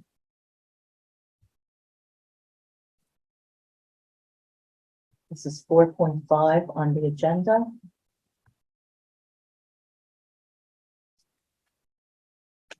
And this is the one where I was totally unsuccessful in putting up what Jennifer had sent me as attachment to where to find the list of the the allowable uses of ARPA funds. And so there is a second attachment. Just. All right, so this is policy number 03-2023. It is a new policy, so it doesn't replace anything. This is the ARPA funds allocation reallocation policy. So how do you ask for ARPA funds or reallocate ARPA funds? Purpose. The purpose of this policy is to define the process for allocating and reallocating ARPA funds prior to the ARPA project final allocation deadline of December 31st, 2024. Should we take that date out? No, leave it in. What do you think? Maybe we should say just by the final allocation deadline. Deadline. Period. And remove the date, because if they do extend it, We don't want to have to change the policy. I'm taking that out, right? And based on what happened with All the other et cetera, things. everything else. Yeah. Okay, My guess is that Dave is probably not setting as much stone as. okay. All right, number one, the select board shall approve and allocate funding for all ARPA projects by a majority vote of the board. Such vote to be taken at a public open session of the select board. Number two, surplus funds that were previously allocated by the select board for an ARPA project can be reallocated or repurposed to a different or new ARPA project by another majority vote of the select board. And then this says, see Treasury allowable uses list attachment 2 of the policy. And that's what I was trying to upload unsuccessfully before the meeting. Number 3, departments or organizations shall make requests for allocation or reallocation of ARPA funds to the select board through the town administrator. An ARPA funds application form shall be completed for each request for funds, and that is attachment 1 to this policy. It's pretty extensive, but it can be there. You don't have to put Apple plus 1 in there. Number 3, departments, organizations shall make requests for allocation. Did I read that already? No. Number 4. Number 4, departments, organizations shall notify the town administrator when an ARPA project has been fully completed and all funds associated with the project have been fully expended. The town administrator shall inform the select board of all such project completions, closeouts. And number 5, the town accountant shall provide the town administrator and select board with quarterly reports on all ARPA expenditures. So the first reading of this was June 21st, 2022. This is the second reading. So is there a motion to adopt? Madam Chair, I make a motion to adopt policy 03-2023, ARPA funds allocation reallocation policy and 2 attachments. Is there a second? Second, Any further discussion? Roll call vote, Teresa Teresa Amos, yes. Sexton Duranian, yes. and Veronica Kell, yes. And the last one of the ARPA policies is the subrecipient funding. And go down.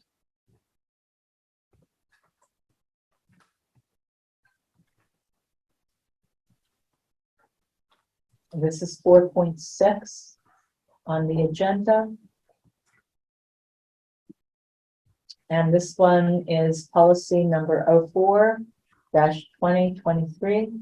It does not replace anything. So reading through ARPA subrecipient funding policy, the American Rescue Plan Act, ARPA, has allocated state and local fiscal recovery funds, SLFRF, to the town of Townsend. The ARPA program under the U.S. Treasury's final rule details allowable uses of the SLFRF funds and specific guidelines. It is the responsibility of the town of Townsend to ensure these allowable uses and guidelines are met by both the town and those organizations receiving SLFRF funds from the town. The organization has been classified as a subrecipient under ARPA. A subrecipient is an entity that has received a subaward from the town to implement a program on behalf of the town of Townsend for a legitimate public purpose. Subrecipients are allowed to determine who is eligible to receive federal assistance and has the responsibility for programmatic decision-making. Subrecipients may have its performance measured in relation to whether objectives of the ARPA program and town's intent of the funding are met, is responsible for adherence to applicable federal program requirements specified in the original award, and are required to perform a single audit. The full guidelines are in the compliance and reporting guidance, state and local fiscal recovery funds attached as Exhibit A. It is the goal of the town of Townsend to ensure the ARPA guidance from the federal government is strictly adhered to. In ensuring compliance with these reporting requirements, the organization will serve as the first line of defense against fraud, waste, and abuse of federal money.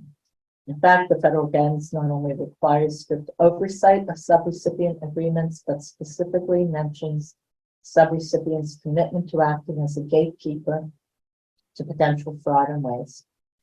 Your organization is required to complete the Town of Townsend subrecipient agreement form. In addition to the federal guidance requirements, your organization's responsibilities will be subject to the rules and requirements of the Uniform Administrative Requirements, cost principles, and audit requirements for federal awards under 2 CFR Part 200 and shall include, number 1, ensure ARPA funds are used in accordance with the eligible uses as outlined in the U.S. Treasury Secretary's interim final rule effective May 17th, 2021, and final rule effective April 1st, 2022. Compliance and reporting guidance, which defines 83 allowable spending categories and maintain adequate documentation of each expenditure. Number 2, implementation of effective internal controls to ensure overall compliance and ensure clear and concise record-keeping procedures for direct and indirect costs are in place. Ensure record-keeping and documentation procedures are in place on all beneficiaries.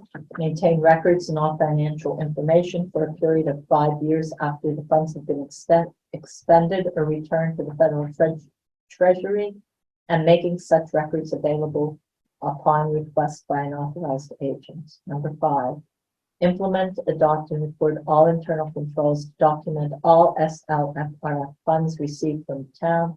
If your organization expends $750,000 or more, submit to an audit under the Single Audit Act under 200 CFR Part 200.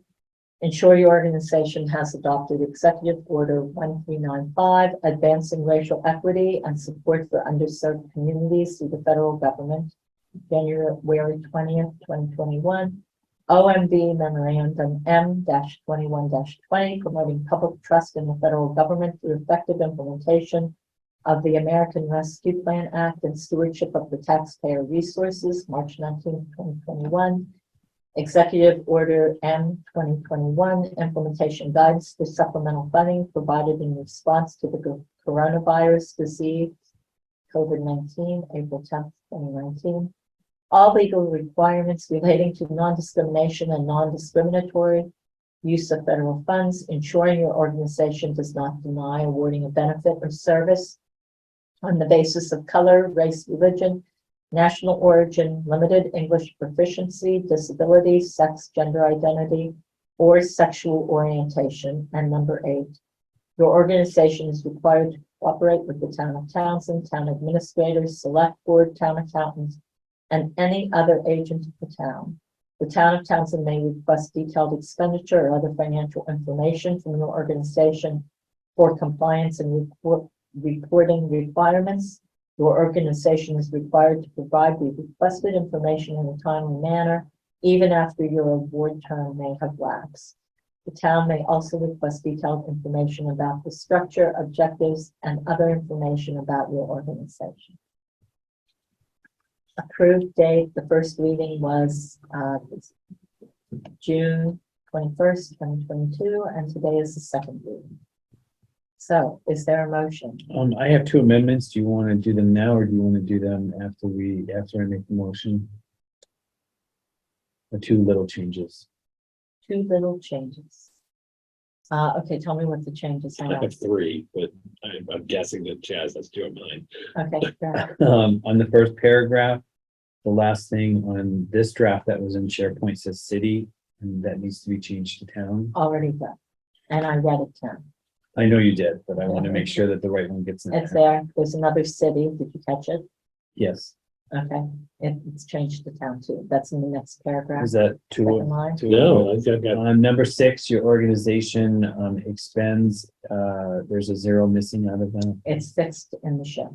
Those are the 2 that I changed those to that. mine are different, actually. So in the second full paragraph, the third sentence, subrecipients are allowed to determine who is eligible to receive federal assistance Yeah, and have, not has.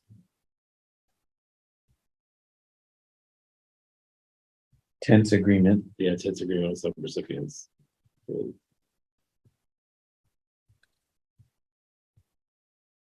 okay.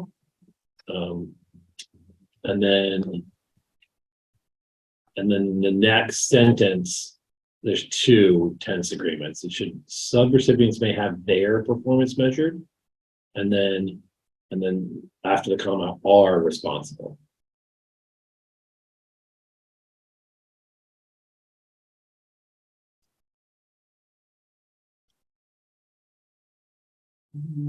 Are responsible.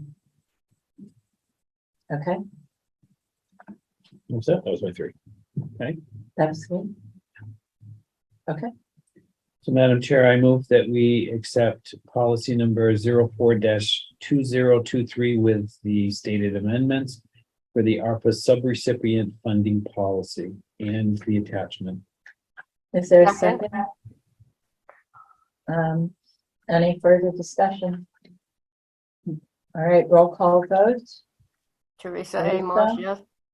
That's Sexton Duranian, yes. and Veronica Kelly. All right, thank you very much for those. The next one is 4.7, the vehicle use policy. I don't know. Do we need to read the whole thing again? You can actually make a motion to waive the full reading and just read it by title. I move that we waive the Full reading. waive the full reading. Because really, we didn't change anything in this since the last reading. No, I didn't change anything in here. I am okay with that. Teresa, are you okay with waiving the, so I'm did you make a okay with motion? waiving the reading. All right, so, Chaz made the motion. I will second the motion. And, let's do roll call vote. Teresa Teresa A. Marsh, yes. That's Sexton Duranian, yes. and Veronica Kelly, yes. All right, so, I make Yes. the go ahead. I'll make a motion that we adopt policy number 06-2023, town vehicle use policy. Is there a second? Second. Any further discussion? Roll call vote, Teresa Teresa A. Marsh, yes. Sexton Duranian, yes. and Veronica Kelly. All right, so that brings us down to the municipal relief transfers. Are they in the SharePoint? Okay, so does everybody have those? I didn't see them. Did I share screen? I can do that. Oh my. Oh my. Several. Let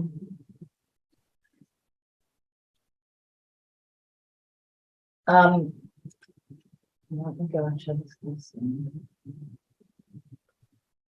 Do I have the ability to share this? Hartley, if you're there, could you give me the ability to screen share?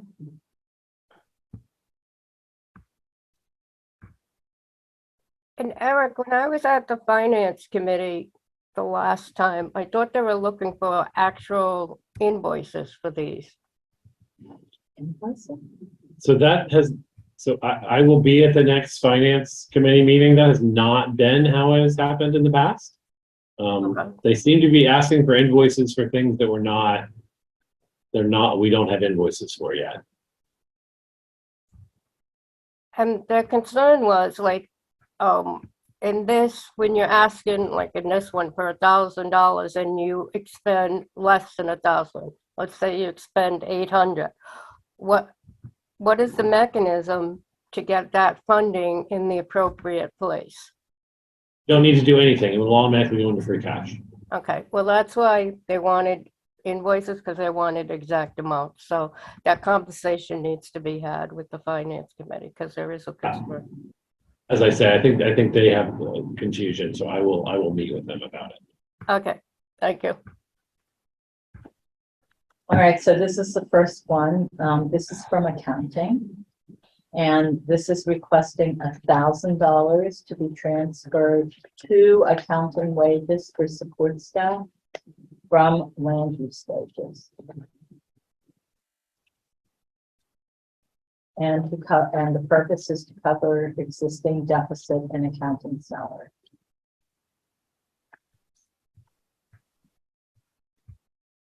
And is this the form that they wanted it on? This is the phone they wanted to go on with. Good day for you. So this is what we did before, it's just, we've already, I thought we did this. We didn't do this one. This is. We, the this, one. this is a new one that you have not seen. The two that you had seen before, I talked to Laurie, we just redid them on the format that they wanted, and so rather than, so they're here as well. Everything's here, this is all of the ones we're gonna do. So what are we looking for a motion to approve this? Yes, motion to approve the $1,000 transfer from, land use wages to accounting wages support staff. So moved. Um, I don't have these printed out, so Sabrina, are you recording? Okay. I yes, have perfect. printed here. I don't- All right, They are not in the, I don't know the order that you're gonna pull them up, so they may not be in that order, but I can put them in that order and hand them to you afterwards if you prefer, and then I'm sign them just then. gonna pull them up on the order that I think they're alphabetical order in the SharePoint, I'm not sure. Yeah, I did not print them out in that.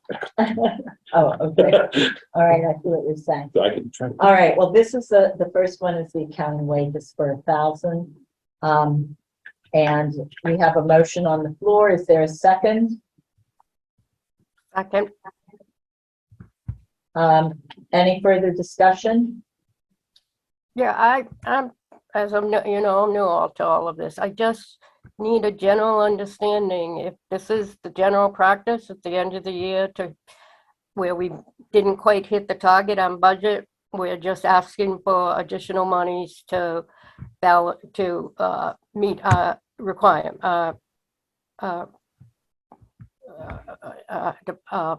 whatever, fiscal responsibilities, correct? Yeah, so my understanding that this is the general practice in Townsend, and that these sort of municipal relief transfers happen in late June or early July every year. I have talked to both the treasurer and our Melanson vendor who is acting as the town accountant. We will probably not be doing this the exact same way next fiscal year. But for this year, this is the way that it was done. That's the way it was basically the process that was being used up until the beginning of June. And so there's no way to kind of do it a different way. I will confirm that this is what happened last year. And were there typically this many? There seemed to be a belief that there might have only been one or two, but they wouldn't normally see this higher level of this. Is that an accurate statement? There were many last Yeah, year. we I can't did. give you a count, but there were many. There were a lot that we did last year, and Teresa, with full transparency, I questioned the same thing last year, like, why is this all happening? Okay, thank you. And just to clarify, so that this is not asking for an additional appropriation. This is transferring from funds from an account that has money to an account that needs money. So it's not changing the amount that was budgeted for FY22. It's moving them from one account to another. Okay. And the last statement I want to make, when we did this with just two last week, at the finance committee, they didn't approve the transfer because they wanted actual invoices, but we are going to address that beforehand, and we should be able to get these through finance the next meeting. Or you're going to address it at the meeting? I'm going to address it at the meeting. I'm going to go to the Finance. finance committee meeting. The vast majority of these have nothing to do with invoices. They have to do with deficits. So. Right, and that's the way it was last year, and so I'm confused as to why there's an issue this year, but okay. Or why there are invoices needed. So, okay. We have a motion on the floor and it's been seconded, so roll call vote, Teresa Teresa A. Marsh, yes. Effects in the Iranian, yes. and Veronica Cal, yes. Okay, I'm gonna stop this there, bring up the next one. And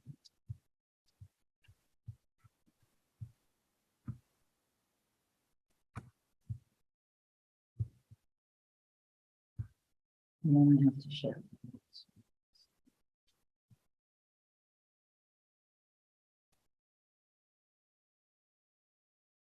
All right. On this one, isn't this one of the ones that we brought forward last year or last week? Last Or 2 meeting. weeks ago? Yeah. Yes, it is. So we are redoing it just to make it clean rather than try to. I could have tried to put it on new stock and have you re-sign it, but I figured we would just put it forward Okay. to go with them. And to build on what Teresa had just said about them wanting invoices, we do have a contract for this. We do. So I will provide them with a copy of the contract to go along with this Okay. transfer. All right. So is there a motion? I move that we approve the request for transfer of appropriations in the amount of $35,000 to be transferred to accounting professional services and transferred from land use wages. Yes. Yeah. Is there a second? I will second it. All right, I guess the only thing I'll say is the contract is written, so it's up to 35K. Yes. So anything that isn't used, and this is to close out the year because Terry left in May and we have to close out the year. Anything that isn't left just reverts back to free cash at Correct. the end of the year. Correct. So, So we will likely encumber a portion of this because we haven't gotten the full invoices from Lansing yet. But anything that isn't spent will go back into free cash. okay. And I would also say that we have the funds in land use wages because we did not hire. Land use at this time last year had no employees on the conservation side or land use coordinator. They were, the only person in that office was Beth. And so we hired over the course of the year those positions. And so these are wages that were not spent last fiscal year. Yep. So the money is there. All right, so we have a motion on the floor. Roll call vote, Teresa Teresa A. Marsh, yes. Sexton Duranian, yes. and Veronica Kell, yes. Okay, I'm going to stop the share and bring up the next one. Close that.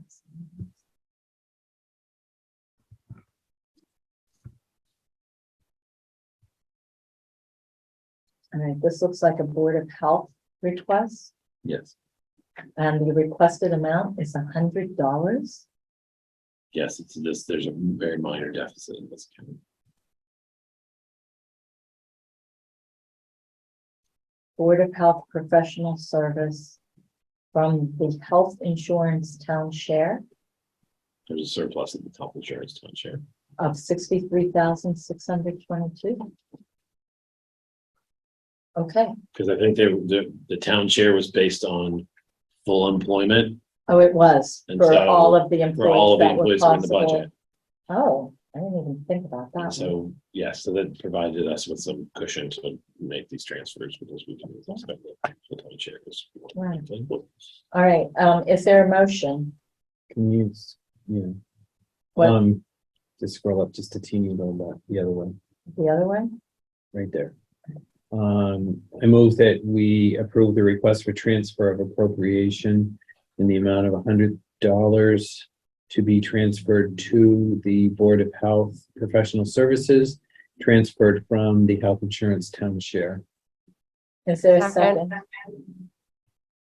All right, any further discussion? Roll call vote, Teresa Teresa A. Marsh, yes.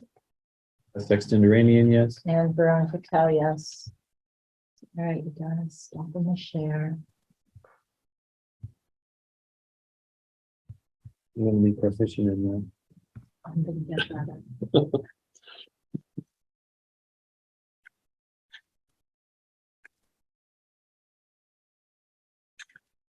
All right, this looks like, tax collector.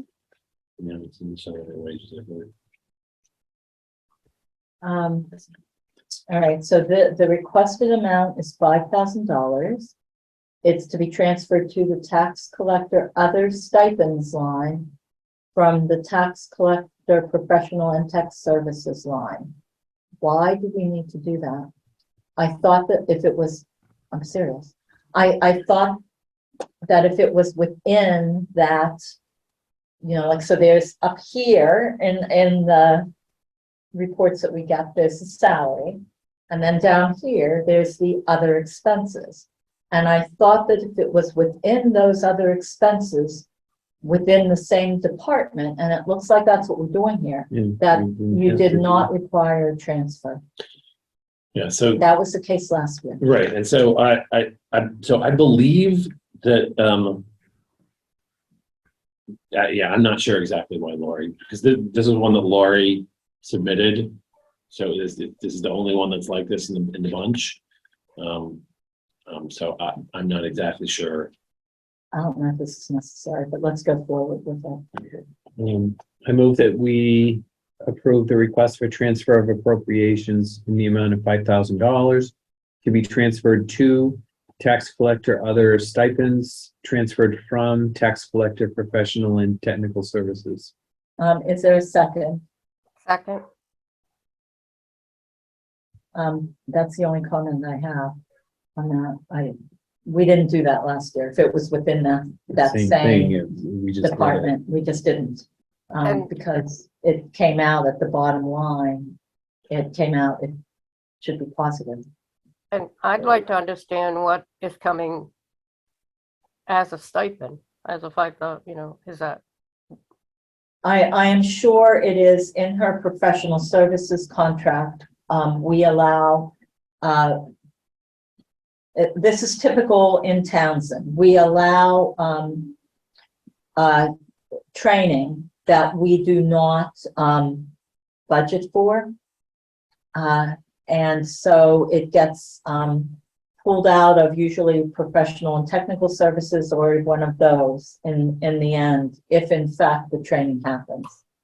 We should do a better job of budgeting that, but we don't, at least not in the past 2 years. right, but in my opinion, that means it should stay under professional and technical services, not a stipend. Yes, which is why I'm not sure that this is necessary. Trying to find the. I mean, I think that the monies can be spent without there being Transfer or a appropriation. transfer, right? Yeah, so my one concern, and then we, I know that Lori and I discussed this about another thing, is that if there's going to be an encumbrance in a line, that line has to have the positive amount to encumber. So it may be that this is something that she's anticipating. That could be. Encumbrance. That could be, because I know there are trainings later. Yeah. And Yeah. so that's and we talked about that about several Okay, things, that but makes sense. I just don't know if I think this might be why, because again, it's the only one. There are plenty of lines that are, as you mentioned, some are negative and some are positive, but you can encumber a line if there's a negative amount in it. So I believe Okay. that's why. Makes sense. that So transfer. this is for training. And what Eric just said. Okay, All right, so roll call vote. Teresa Marsh, yes? Sexton Duranian, yes. And Veronica Cal, yes. Okay, get this out of here. And go on to the next one.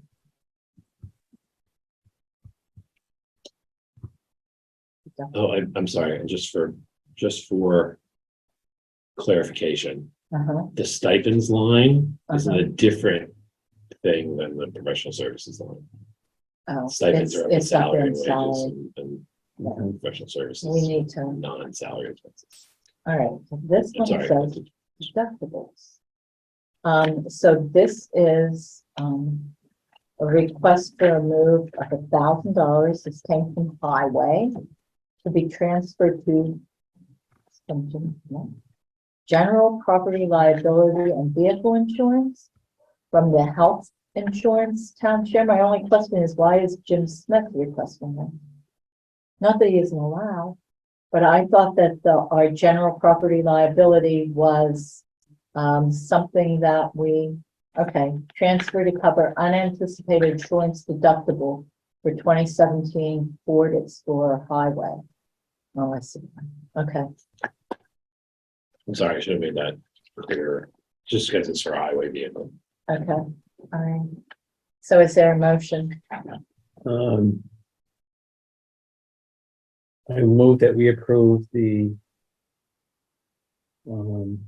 appropriation transferred to general property liability and vehicle insurance line from the health insurance town share for $1,000. Is there a second? Second, All right, roll call votes. Teresa A. Marsh, yes. A Sexton Duranian, yes. And Veronica Cal, yes.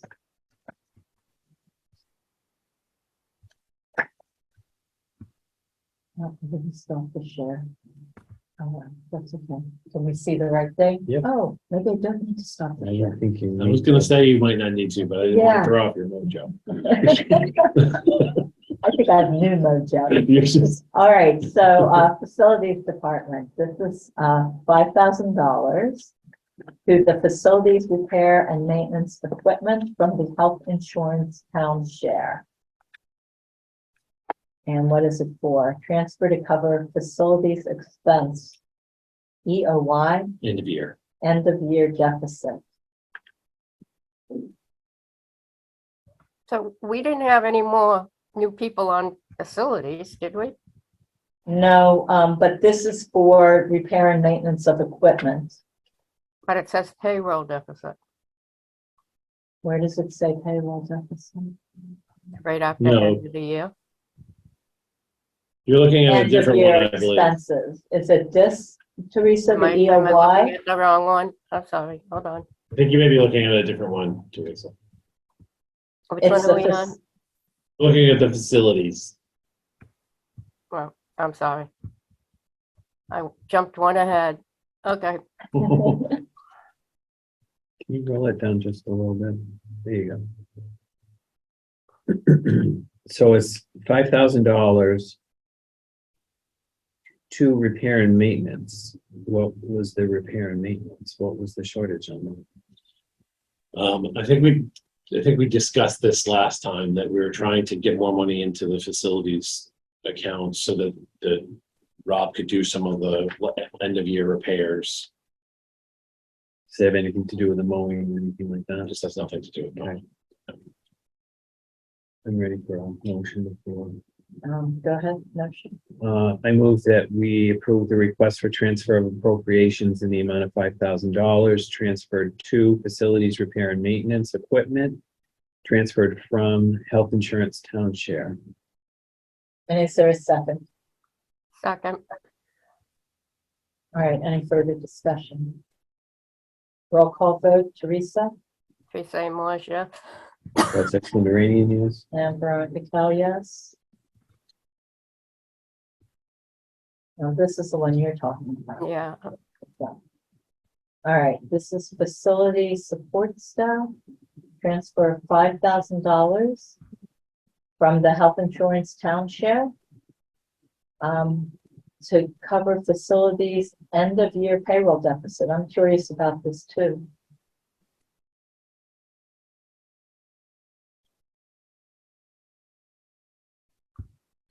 So the this is so it currently in the end of year balance sheet, the personnel line for facilities is currently about $3,100 in the red. That includes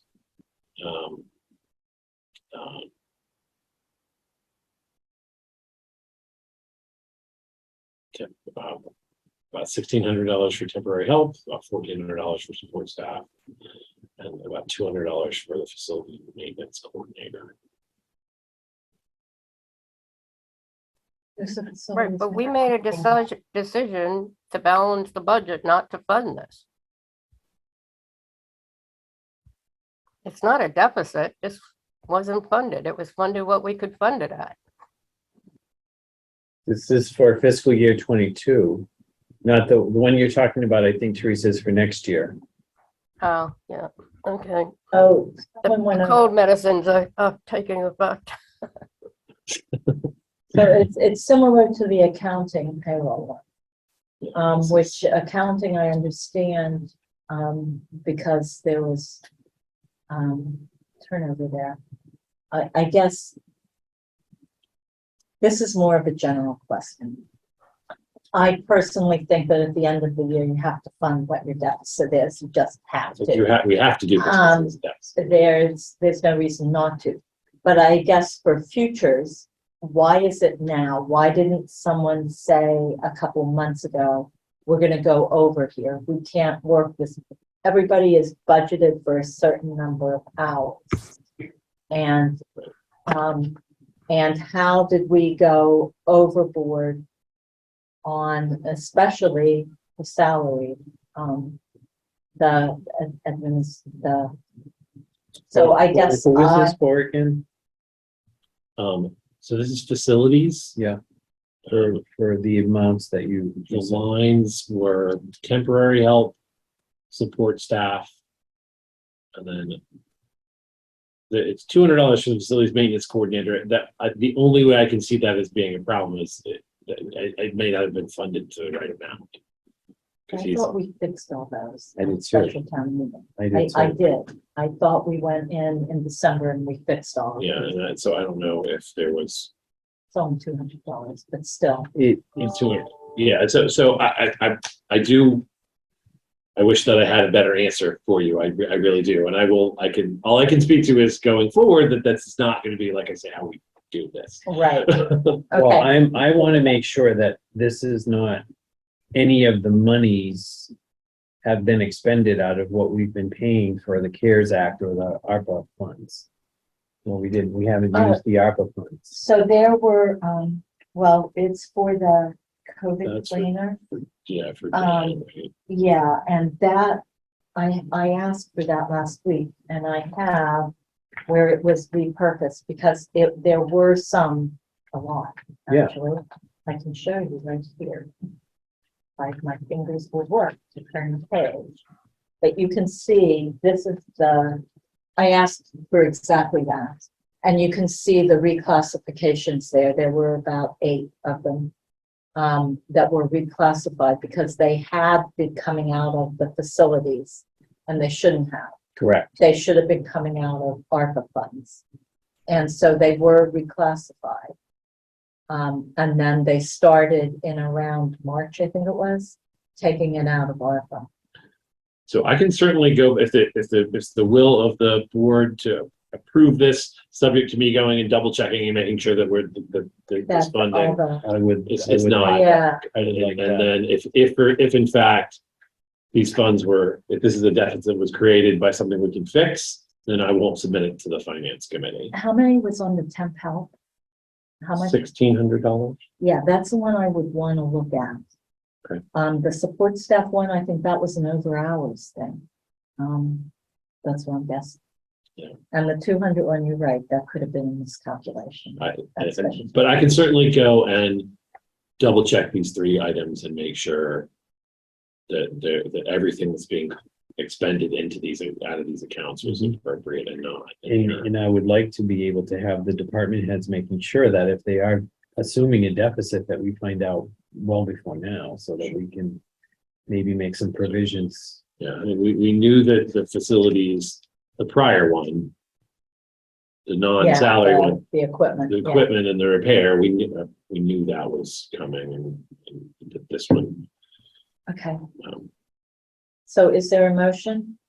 I move that we approve the request for transfer of appropriations in the amount of $5,000 to be transferred to facility support staff, transferred from health insurance town share. Contingent on Eric checking to make sure that all that could have been charged to ARPA was charged to ARPA. Or any other, well, I'll make sure it's all Yeah. charged correctly. Okay. Is there a second? I'll second. Roll call vote. Teresa Teresa A. Morse, yes. Sexton Duranian, yes. and Veronica Cal, yes. Okay. I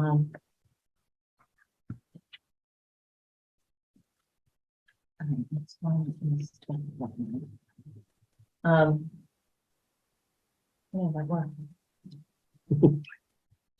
All right, so we are requesting $128.93 be transferred from the health insurance town share to the flag committee professional services. And I have not been doing subtractions, and this is only $128, but that number, that's 63,622, hasn't moved a whole lot, but it's only $128. Oh, it's not moving.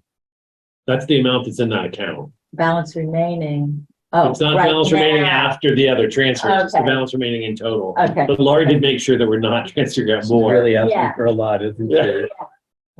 she? Because if you had said no to one of these, then that would screw up every one after it Right, that's coming out of the same account. Right. It would assume that you're, so we would never do it that way. That would just Okay. create a. Well, I would just say that flag committee that gets almost no money, we should definitely transfer this because they even cut down the amount for next year.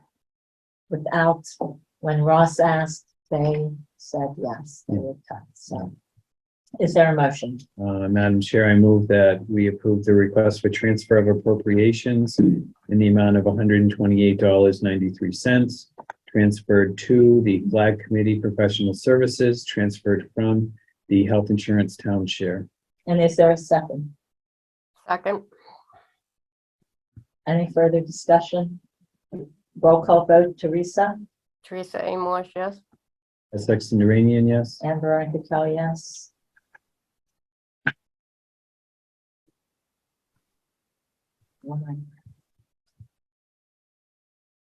All right, the library is requesting $2,000 for repair and maintenance equipment. So this one is my fault Okay, because I went in to take some money from this account to pay for guardian bills and the library was using in the same kind of like time period. The library expended the money that I was taking for guardian bills. And so that is my fault. So I apologize. That's like we double dipped in at the same time. Apology accepted. all right, is there a motion? Madam Chair, I move that we approve the request for transfer of appropriations in the amount of $2,000 transferred to the library repair and maintenance equipment, transferred from the health insurance town share. And is there a second? Second, Roll call vote, Teresa Teresa A. Marsh, yes. Sexton Duranian, yes. and Veronica Kell, yes. We're almost done. Good one. Medicare. All right, this is 15,000.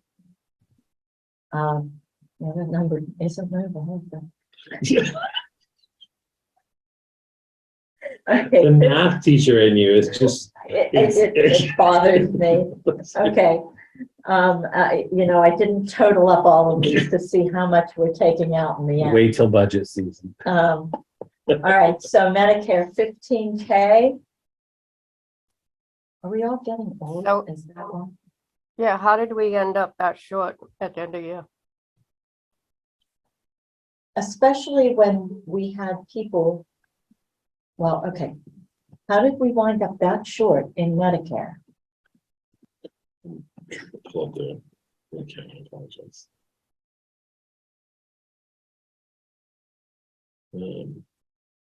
Because we didn't hire everybody until later. Right, so the original budgeted amount for Medicare was $59,229.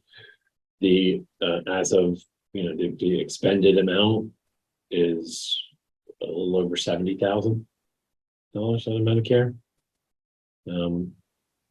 I could see a few thousand that we undercut it, but that much? Unless, last year's budget, who would have known?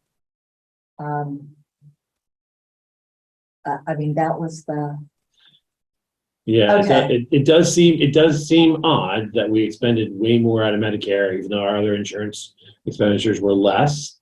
And- So I can certainly follow up and make sure that, again, everything that's out of this account was an appropriate expenditure. My guess is that when it was budgeted last year, so this was not our budget season, the year before, Right. when it was, you weren't on the board, it was Well, me, Joe, and There's been Wayne. 6 positions added since then. Well, I'm wondering if the new positions, I think even more than that, I'm wondering if it wasn't budgeted properly way back when, and we just didn't catch it at special town meeting. Okay. I'll double check. Because I You know wouldn't what we thought have for what- budgeted for 23? That's a very good question, Teresa. Are we budgeted properly for 20? I have the budget sitting on my desk. You want me to run and grab it? No, just, I'll look into that and get back to the board on that. yeah, so do we we should vote on this though. I mean, it is a deficit that we have to cover. I mean, it's Right. not- Right, but I want to make sure we're not doing this next year. So I would like to know what we're budgeted for 23. Yeah. Second that emotion. The budget, Teresa, the budget is up on the website. Okay, yeah, Under I'll follow it up news, when I. you when can go in there and look, because, We put it lots of other places. Madam Chair. oh, good, There's good, lots good, of it's places all we can over. find it. All right, so the budget's on the website, so you can take a look at that. All right, is there a motion? It's okay. I move that we approve the request for transfer of appropriations in the amount of $15,000 to be transferred to the Medicare town share and transferred from the health insurance town share. Second, Thank you. Roll call vote, Teresa, Teresa Moore, yes. Chad Sexton Duranian, yes? and Veronica Cal, yes. Yeah, that would be good to know. Yeah, I'll double check and see if we Yeah, budgeted that. I didn't even think about I that. don't know that anybody would. I think we're going on estimates that we get from the outside sources. All right. MIS, professional services of 2K. Is this Guardian? This is another one that I'm probably responsible for because I think the funds were coming out of it that I wasn't aware of when I went through and put it on the warrant.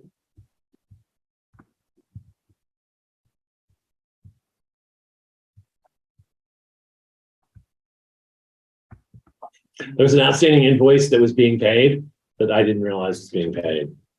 And I went in and tried to take money to pay some other invoices. I think on this one. All right.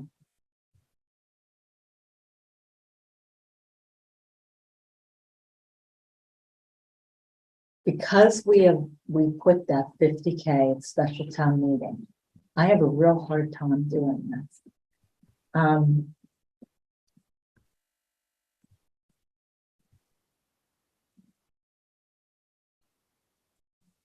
And I am not convinced that, I mean, here's 63,000. So I'm doing a running total in my head. So 15 and 35 is what, 50? 55, 65. I mean, we're taking, maybe some of this money came out of wages, right? Yeah, the $35,000 did not come out of this. It came out of land use wages. Wages, okay, all right. Okay, I'm better then. All right. Is there a motion? I move that we approve the request for transfer of appropriations for $2,000 to be transferred to MIS Professional Services and transferred from Health Insurance Town Share. Is there a second? I'll second. Roll call vote, Teresa, Teresa A. Moore, yes. Chad Sexton Duranian, yes? and just to be ornery, Veronica Kell, no. Do I need to have Chaz sign this one? Sign it. It has more to do with, we put 50K at special town meeting for MIS. You know, I'd like to have some for cash. All right, that's it, gang, for municipal related transfer. I do thank the board for their patience. I know that was a lot of transfers. And again, I certainly hope that this is not. Your screen sharing. I am screen sharing, stop the share, thank you. Okay, And an so- FYI, we did increase this year's Medicare to 73,000. oh, good, thank you. So that makes it more likely that it was just a It was miscalculation an oversight. in the yeah. FY 21-22 budget process. And we didn't think to look at it when we did the special town meeting. When we were putting it Yeah, it's one of those things. together. Yeah. And, There and was a lot to probably, look at that time too. and probably Ross knew about this deficit. When we did the budgeting for this. It's certainly something that was obviously coming for a long time. I'm sure that Yeah, we would have known that that was going to be a deficit. thank you, Teresa, for looking at that. All right, so, we have 2 referrals for ZBA and planning board. The first one is a Scenic Road Act for 24, I'm not screen sharing anymore, right? Okay.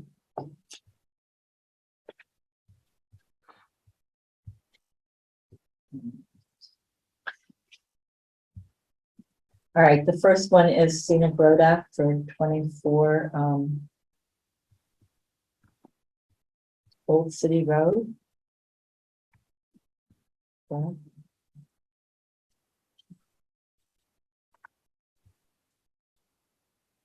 Maybe I should pop this up here. Should I pop this up?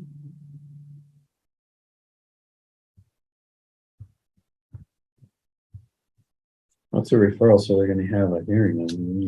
Yeah, so we just have to, they are removing, trees for a driveway entrance, is that true? On a block And a corner? stone wall. No, Um, so.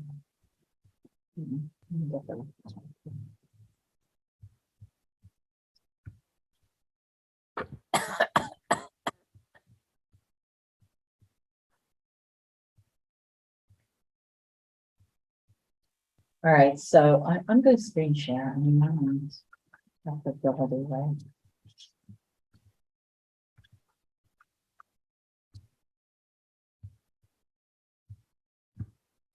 All right, so this is the referral form.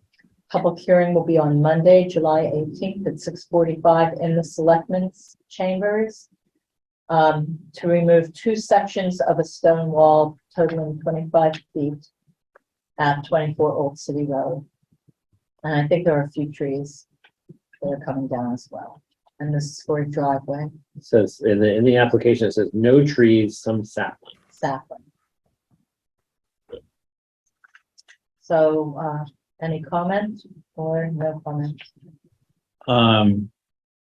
This is where I always not sure how to go with it, just because I was on planning. But we did a whole scenic stone wall thing when you and I were on the board.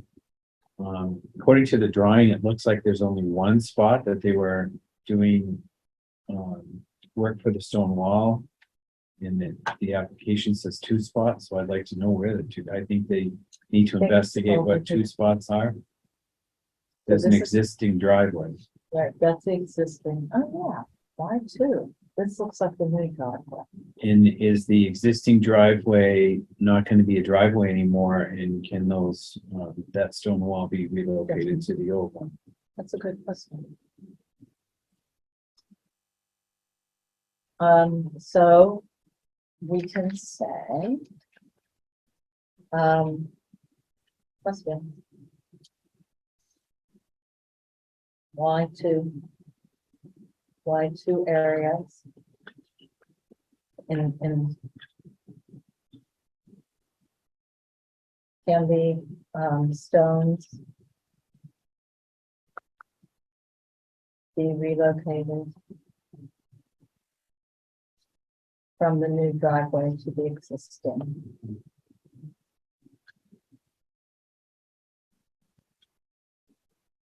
Teresa, any comments? Now, other than what you've already said. All right, so we can just, but we don't need a vote on it, do we? No. Okay. All right, so the next one is.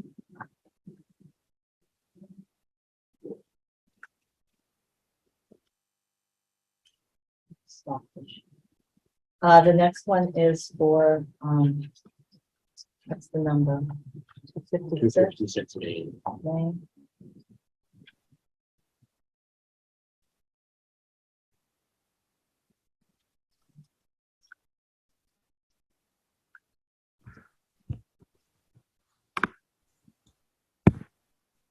And this is, let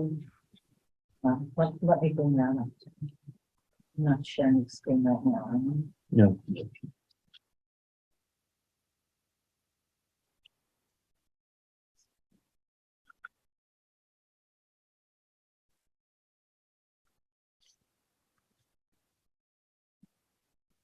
I'm just gonna bring up this document.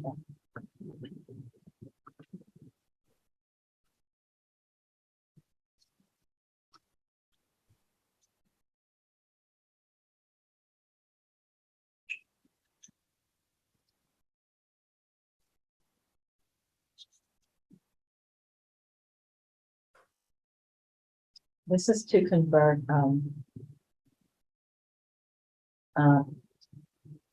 building right up here into a commercial building to multifamily residential for one-bedroom unit. And this is also CBA and planning board.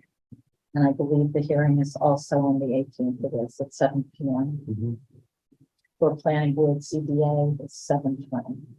And this is a building on the common, right Yes. up here. Yes. And I will say that I thought the vision was to do mixed use with a downstairs, a business, and upstairs apartments. And so I question turning a building that's right in the downtown commercial district into 4 one-bedrooms. Because I would prefer to see commercial use on the first floor or, you know, in the front of the building and residential otherwise. That's all. That's just me. There are no rules on that. And I agree with you. I first wanted to applaud the applicant for following the rules and regulations of the town. It's nice to see that they have actually notified the proper places that they needed to apply for this, and I appreciate that. Having said that, I too have, you know, when I first saw this, I assumed that the bottom was going to stay commercial and the apartments were going to be on the second floor. And I do also see that there's plenty of parking, and this might actually reduce some of the traffic within that parking area so that the other residential, or the other residences in that area, will cut down on the traffic going in and out of there. However, I think we do need to really focus future planning in regards to commercial. I think that would be a prime location for a commercial property, especially in the historic district. The applicant was very amenable to keeping the front of it look historic. I would also hate to lose that as a commercial opportunity, especially across the street from the town common. So I'm in agreement with what you're saying. There is no bylaw in regards to it other than opinion. So they're asking for our opinion. So that's our, you know, Teresa, whatever Teresa feels. Teresa, do you have any comment on this? Yeah, I certainly understand what you are saying, but we are at historical problems right now with housing, and any opportunity to increase residential housing in our community to help take that strain off of the community. Even though it's not the ideal situation, I just think we need to look where we are right now in this stage of this early stages of recession before it even gets worse. I understand that. It would, are these affordable units? I don't think so. I think these are probably market rate. And I really hate to lose a commercial property to all residential. That's all. Mixed use I'm good with, but, and I do agree with the housing issue, but to take something in the commercial district and make it residential, when we're trying to encourage businesses to come to town, this removes a commercial property in its entirety, In a prime location. in a prime location. And I appreciate, even if you look at, an affordable unit, because of the area that we're in with North Middlesex and Cambridge, what would be an affordable rent would be it's a substantial amount. So Right. it would be in what Townsend would consider a market rate, even though it would be an affordable apartment. So I'm trying to get out. But Madam Chair, I think I'm gonna keep this to the selectmen. Thank you. okay. This is our comment on this. I don't know who that was. Was that Lori? I didn't see. Yes, it was. I don't have the You're on hands on my planning phone. board, and so I'm not gonna, I think this is gonna be the selectmen's comments. I think for me, I would say I would support this as mixed use, keeping at least one of the units as commercial. If you were, I don't know what the design of this is, but you could have the front part of the building as commercial, and you could probably do 3 units, behind and above. I would just like to, I have a concern about making a commercial property entirely residential. That's all. We don't have that many commercial properties in town. And it's a prime location. That's my comment, but I guess for the select board, I'm really happy with allowing the planning and the zoning to make the decision. so do we want to say in your comment? I'm okay with that. And then I'll go. Yeah, I'm okay with the planning and zoning to take it. Say that again, Teresa? I'm okay for the planning and zoning to make the decision on this. We can do no comment. So we can do no comments. Okay.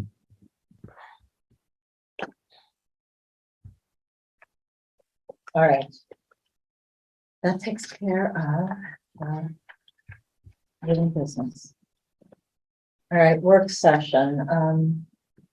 We have the ARPA projects. I have 2 things I wanted to talk about here, but maybe I'll just talk about one at this meeting, and we can do the next one later. The sidewalk at the harbor was what I wanted to consider. So the ARPA funds were allocated, and one of the projects is ARPA 07, is the harbor sidewalk bike trail for $50K. We had put down under ARPA projects allocated but on hold, the same thing, ARPA sidewalk bike trail at $15,000, because we were hoping to get the shared streets and spaces grant. And then delete the $50K and just go with the $15K. We have funds remaining from the current shared streets and spaces grant.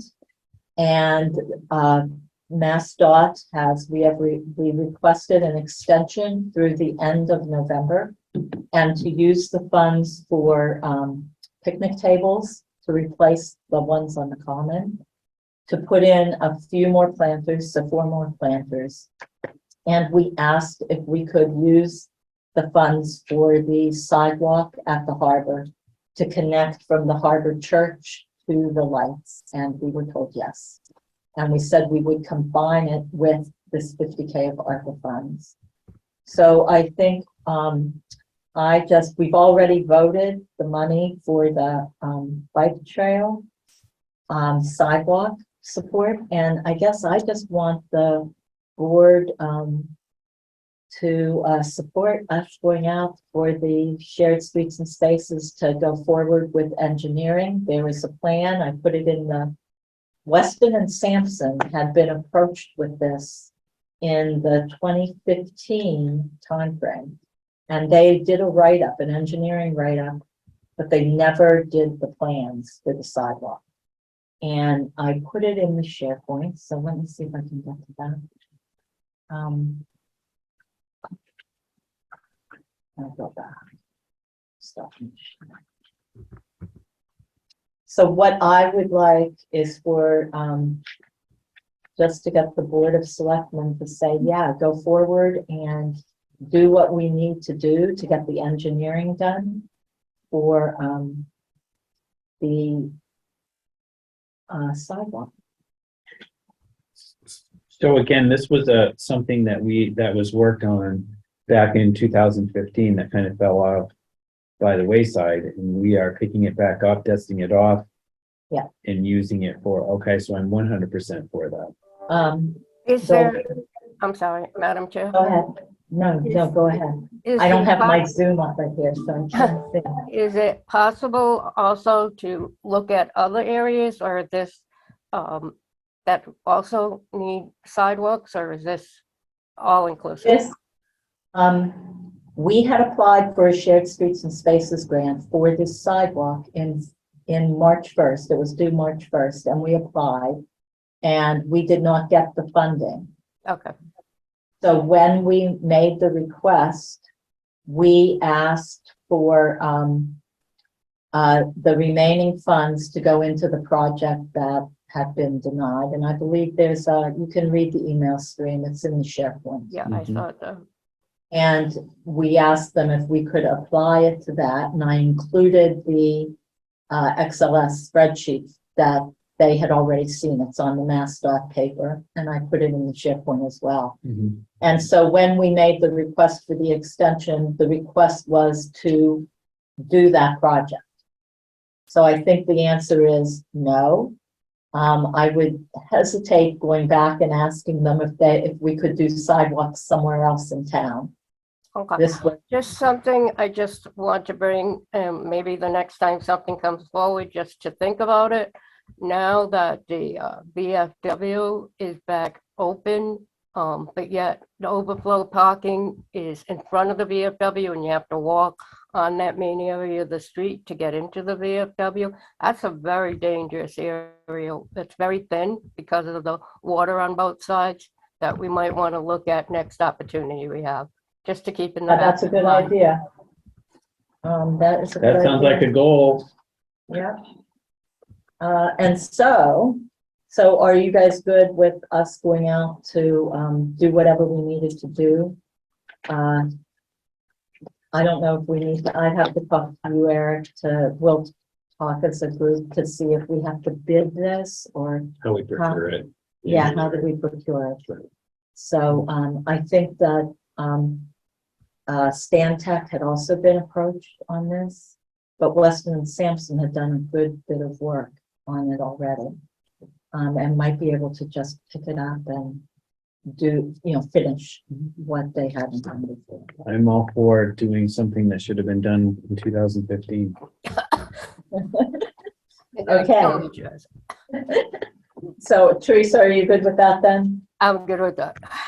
Okay. The other thing I wanted to say is when you look down at the bottom of that ARPA sheet, the COVID cleaner, the cleaning, disinfecting in public buildings, That is being funded through FEMA at 90% through the end of the year. I think I put stuff in about that in there too, didn't Yes. I? Okay. And then I sent that to both Rob and to Lori to make sure that they're funding That- dance. Yeah, so they should take, I did some numbers. We'll talk. 10%, yeah, but they should, Yeah, I did some numbers, and I think we want to relook at that 75K. Do it, since it's 6/30/22, do it through the end of 2022 with the FEMA and the 10%. And it looks like they're spending twice what I estimated. And I estimated based on what we did during CARES Act. Correct. And it looks like that the monies that I Expenditure. showed you, yeah, Yeah. it looks like, they doubled that the hours are double. It looks like it's approximately $375 a week. And if I multiply that by 56, I get about 21,000 a year. Instead of the 10,000 a year that was coming out under CARES Act. We gotta look at that. And I'm not sure why that is. So, I mean, half a year right now is at 12,195.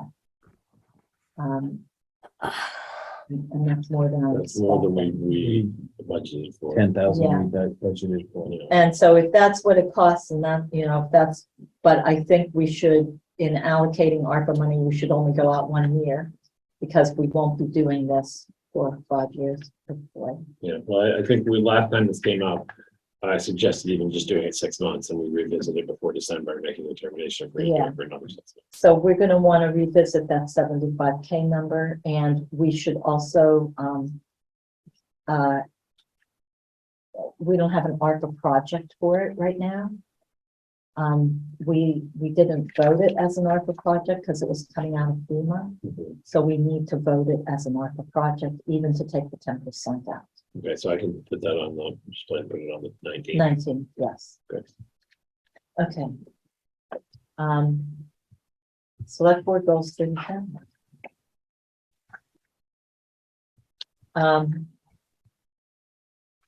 So do we just want to go around, do we want to put this on the 19th? And we have Adam here and we have executive session. Yes. So move this to the 19th. Can we do that? Yeah, I think that would be a good. Teresa, what do you think? I agree. That would be a good way. Okay, so let's move this to the 19th. Town administrator, updates and reports. Thank you, Madam Chair. I just have a couple of things I wanted to let the board know about. Number one, we've been having some serious issues with our pre-employment physicals and drug screening from the sole vendor that we currently have on board for this. So Sabrina has been working to obtain some quotes for some new vendors for us to have some options for to send folks to get pre-employment physicals. So I anticipate they're going to be in the same range as what our current costs are. So I will, as long as the board doesn't have any objections, I'm likely to sign up several new vendors. There's no minimum, and that way, if we're having problems with one, we can Very Go good. to tell another. them to go to another, or give them the option of whatever's closer to their house. Okay, And that way, I think we can move the process. It's been a real problem with the last one. Teresa, are you good with that? Yes, I'm okay with that. All right, so can we just do consensus? Yeah, I think that's. Okay, And number two, this is more to bring it to your attention. We've got an inquiry from someone who's interested in starting a farmer's market and is wondering whether or not there are at municipal properties or even town hall. I was wondering about the field out back. So I just wanted to bring that to the board's attention, that somebody was just inquiring with Mike about those possibilities, and I thought that I would bring it to the board, and if there was no vehement objections, I would say, if you think there's appropriate properties, let us know. Rather than us saying, hey. I think we should let town properties know and have them Would look you at do what that? we got, Yeah, Okay, can do that. Nothing else, town properties. And the last thing is, got notification from the town clerk, that, the past practice has been that the town clerk has, been assigning a police officer or constable to work the elections. They recently changed the election law, to put that power into the Board of Selectmen or their designee. Okay. And so Kathy was asking that the Board of Selectmen put it on their agenda to assign her as the designee to appoint those constables and police officers to the elections. I'm on board with that. I'm good with that. Can we put that on the 19th? Yeah, there's not an election for a while, so I just wanted So to, yeah, let's put that on the 19th. okay, so I'll put that on the 19th. And that's it. Okay. I know that I'm trying to be brief. 'Cause I know we have other things on. Farmland of local importance. That was in the SharePoint. Do we have a motion to allow Eric to sign that? Yes. So that that study can be done? Yeah, I move that we allow the town administrator to sign the document for the farmland of local importance for the town of Townsend. And Second, is there a second? All right, any further discussion? Teresa, roll call votes, Teresa A. Marsh, yes. That's Sexton Iranian, yes? and Veronica Kelly, yes. Okay. Board liaison reports, anything at all? Yeah, I have two things I really want to bring up. So I've been working with the Energy Committee, and they're got new people on board, and they're working hard to come up with the master energy report. They wanted to fit it into our current master plan.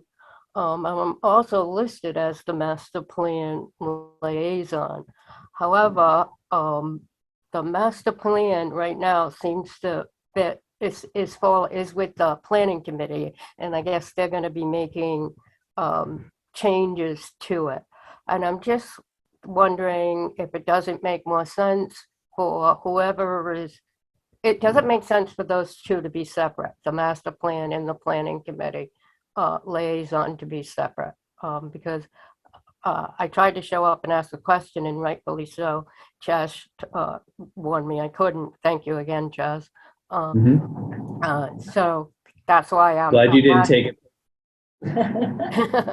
but that's why I'm asking, especially since it really does fall under the planning committee. Should I be the liaison for it? And if I should I be on both? Well, planning board is elected. Yeah. And energy is appointed, and that's the difference between the liaisons. I think, No, master plan and planning board liaison she's talking about. I'm talking past, yeah. well, That should be I the think same that person. energy has to go, oh, you mean master plan and planning board? Yeah. Yeah, I guess we don't have a master plan committee at the moment.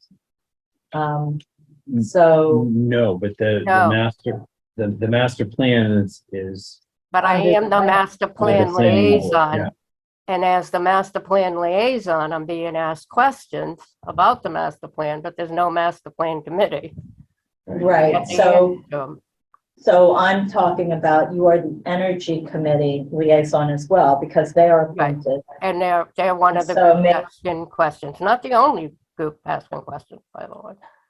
And the master plan is in the planning board round right now. correct. So maybe you should hand it off to Chaz. Sorry. Yeah. I didn't go there directly, Chaz.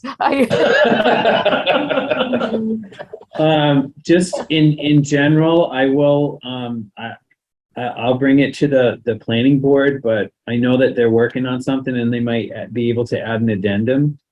So, I'll bring it to the planning board if, I was If gonna the say, ener- that might be another way, add an addendum and have me come on and have it posted that I'm coming on, or whatever. yeah, so if you would notify them to send it directly to me, then I'll go ahead and I can send it to Beth and get that on the agenda for the planning board. Okay, well, I'll leave it up to you to let me know if there's any changes at the master plan that I need to know about them. Okay. Okay. And the finance committee, I brought that up. They had some concerns about the way these end of the year transfers were being done. And so I guess we've already discussed that. Eric will be at the next meeting, and it looks like we might be doing it different, but the new chair of the finance committee would like it to be done different too. So I think we're all in agreement. We want it different, but let's see how what happens at the next meeting. And that's all I have, Madam Chair. Okay, thank you. I have nothing. I have a lot of things going on, but nothing to report. Let's put it that way. Okay, good. Announcements and communications. There were a few things in there that we need to talk about. COVID is no fun. That's an important That's announcement. an announcement. Yeah.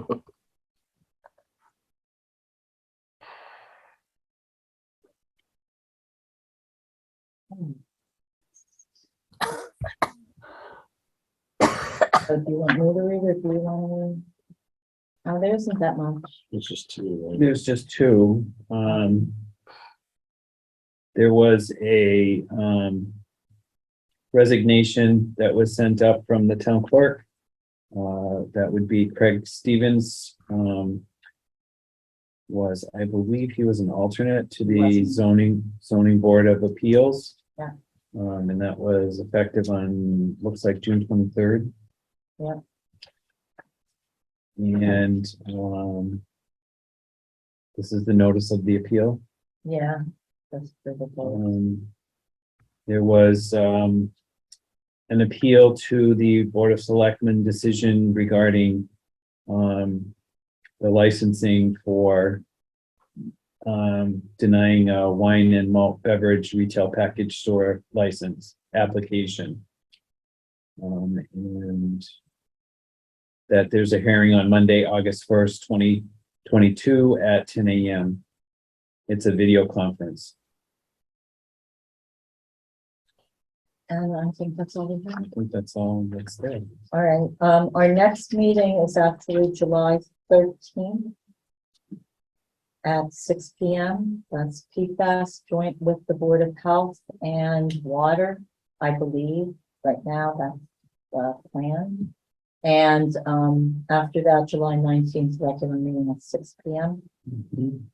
So that's the Water, the Board of Health, and the Board of Selectmen. Select Board. Correct.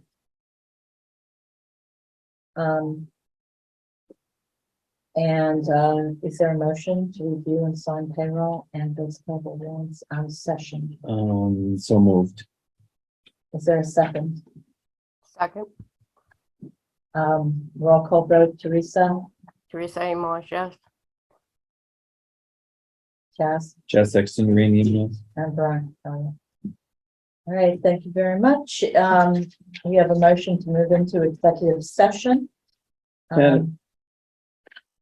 And to adjourn from executive session.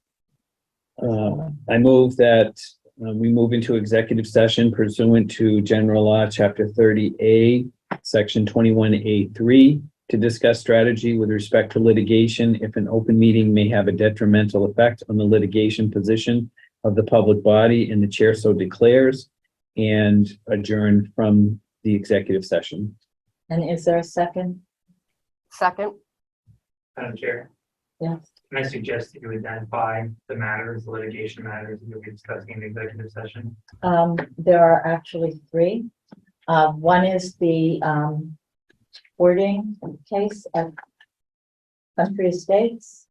The second is the Best Friend Vet building. And the third is Honeyland Farms, the appeal. So those are the three things that will be heard in the executive session. Thank you. You're welcome. We have a motion on the floor to enter into executive session to discuss litigation on those three items. Could I have a roll call and to adjourn from executive session? Roll call vote, Teresa, Teresa A. Marsh, yes. Jazz, Chad Sexton Duranian, yes. and Veronica Kell, yes. All right, thank you, everybody.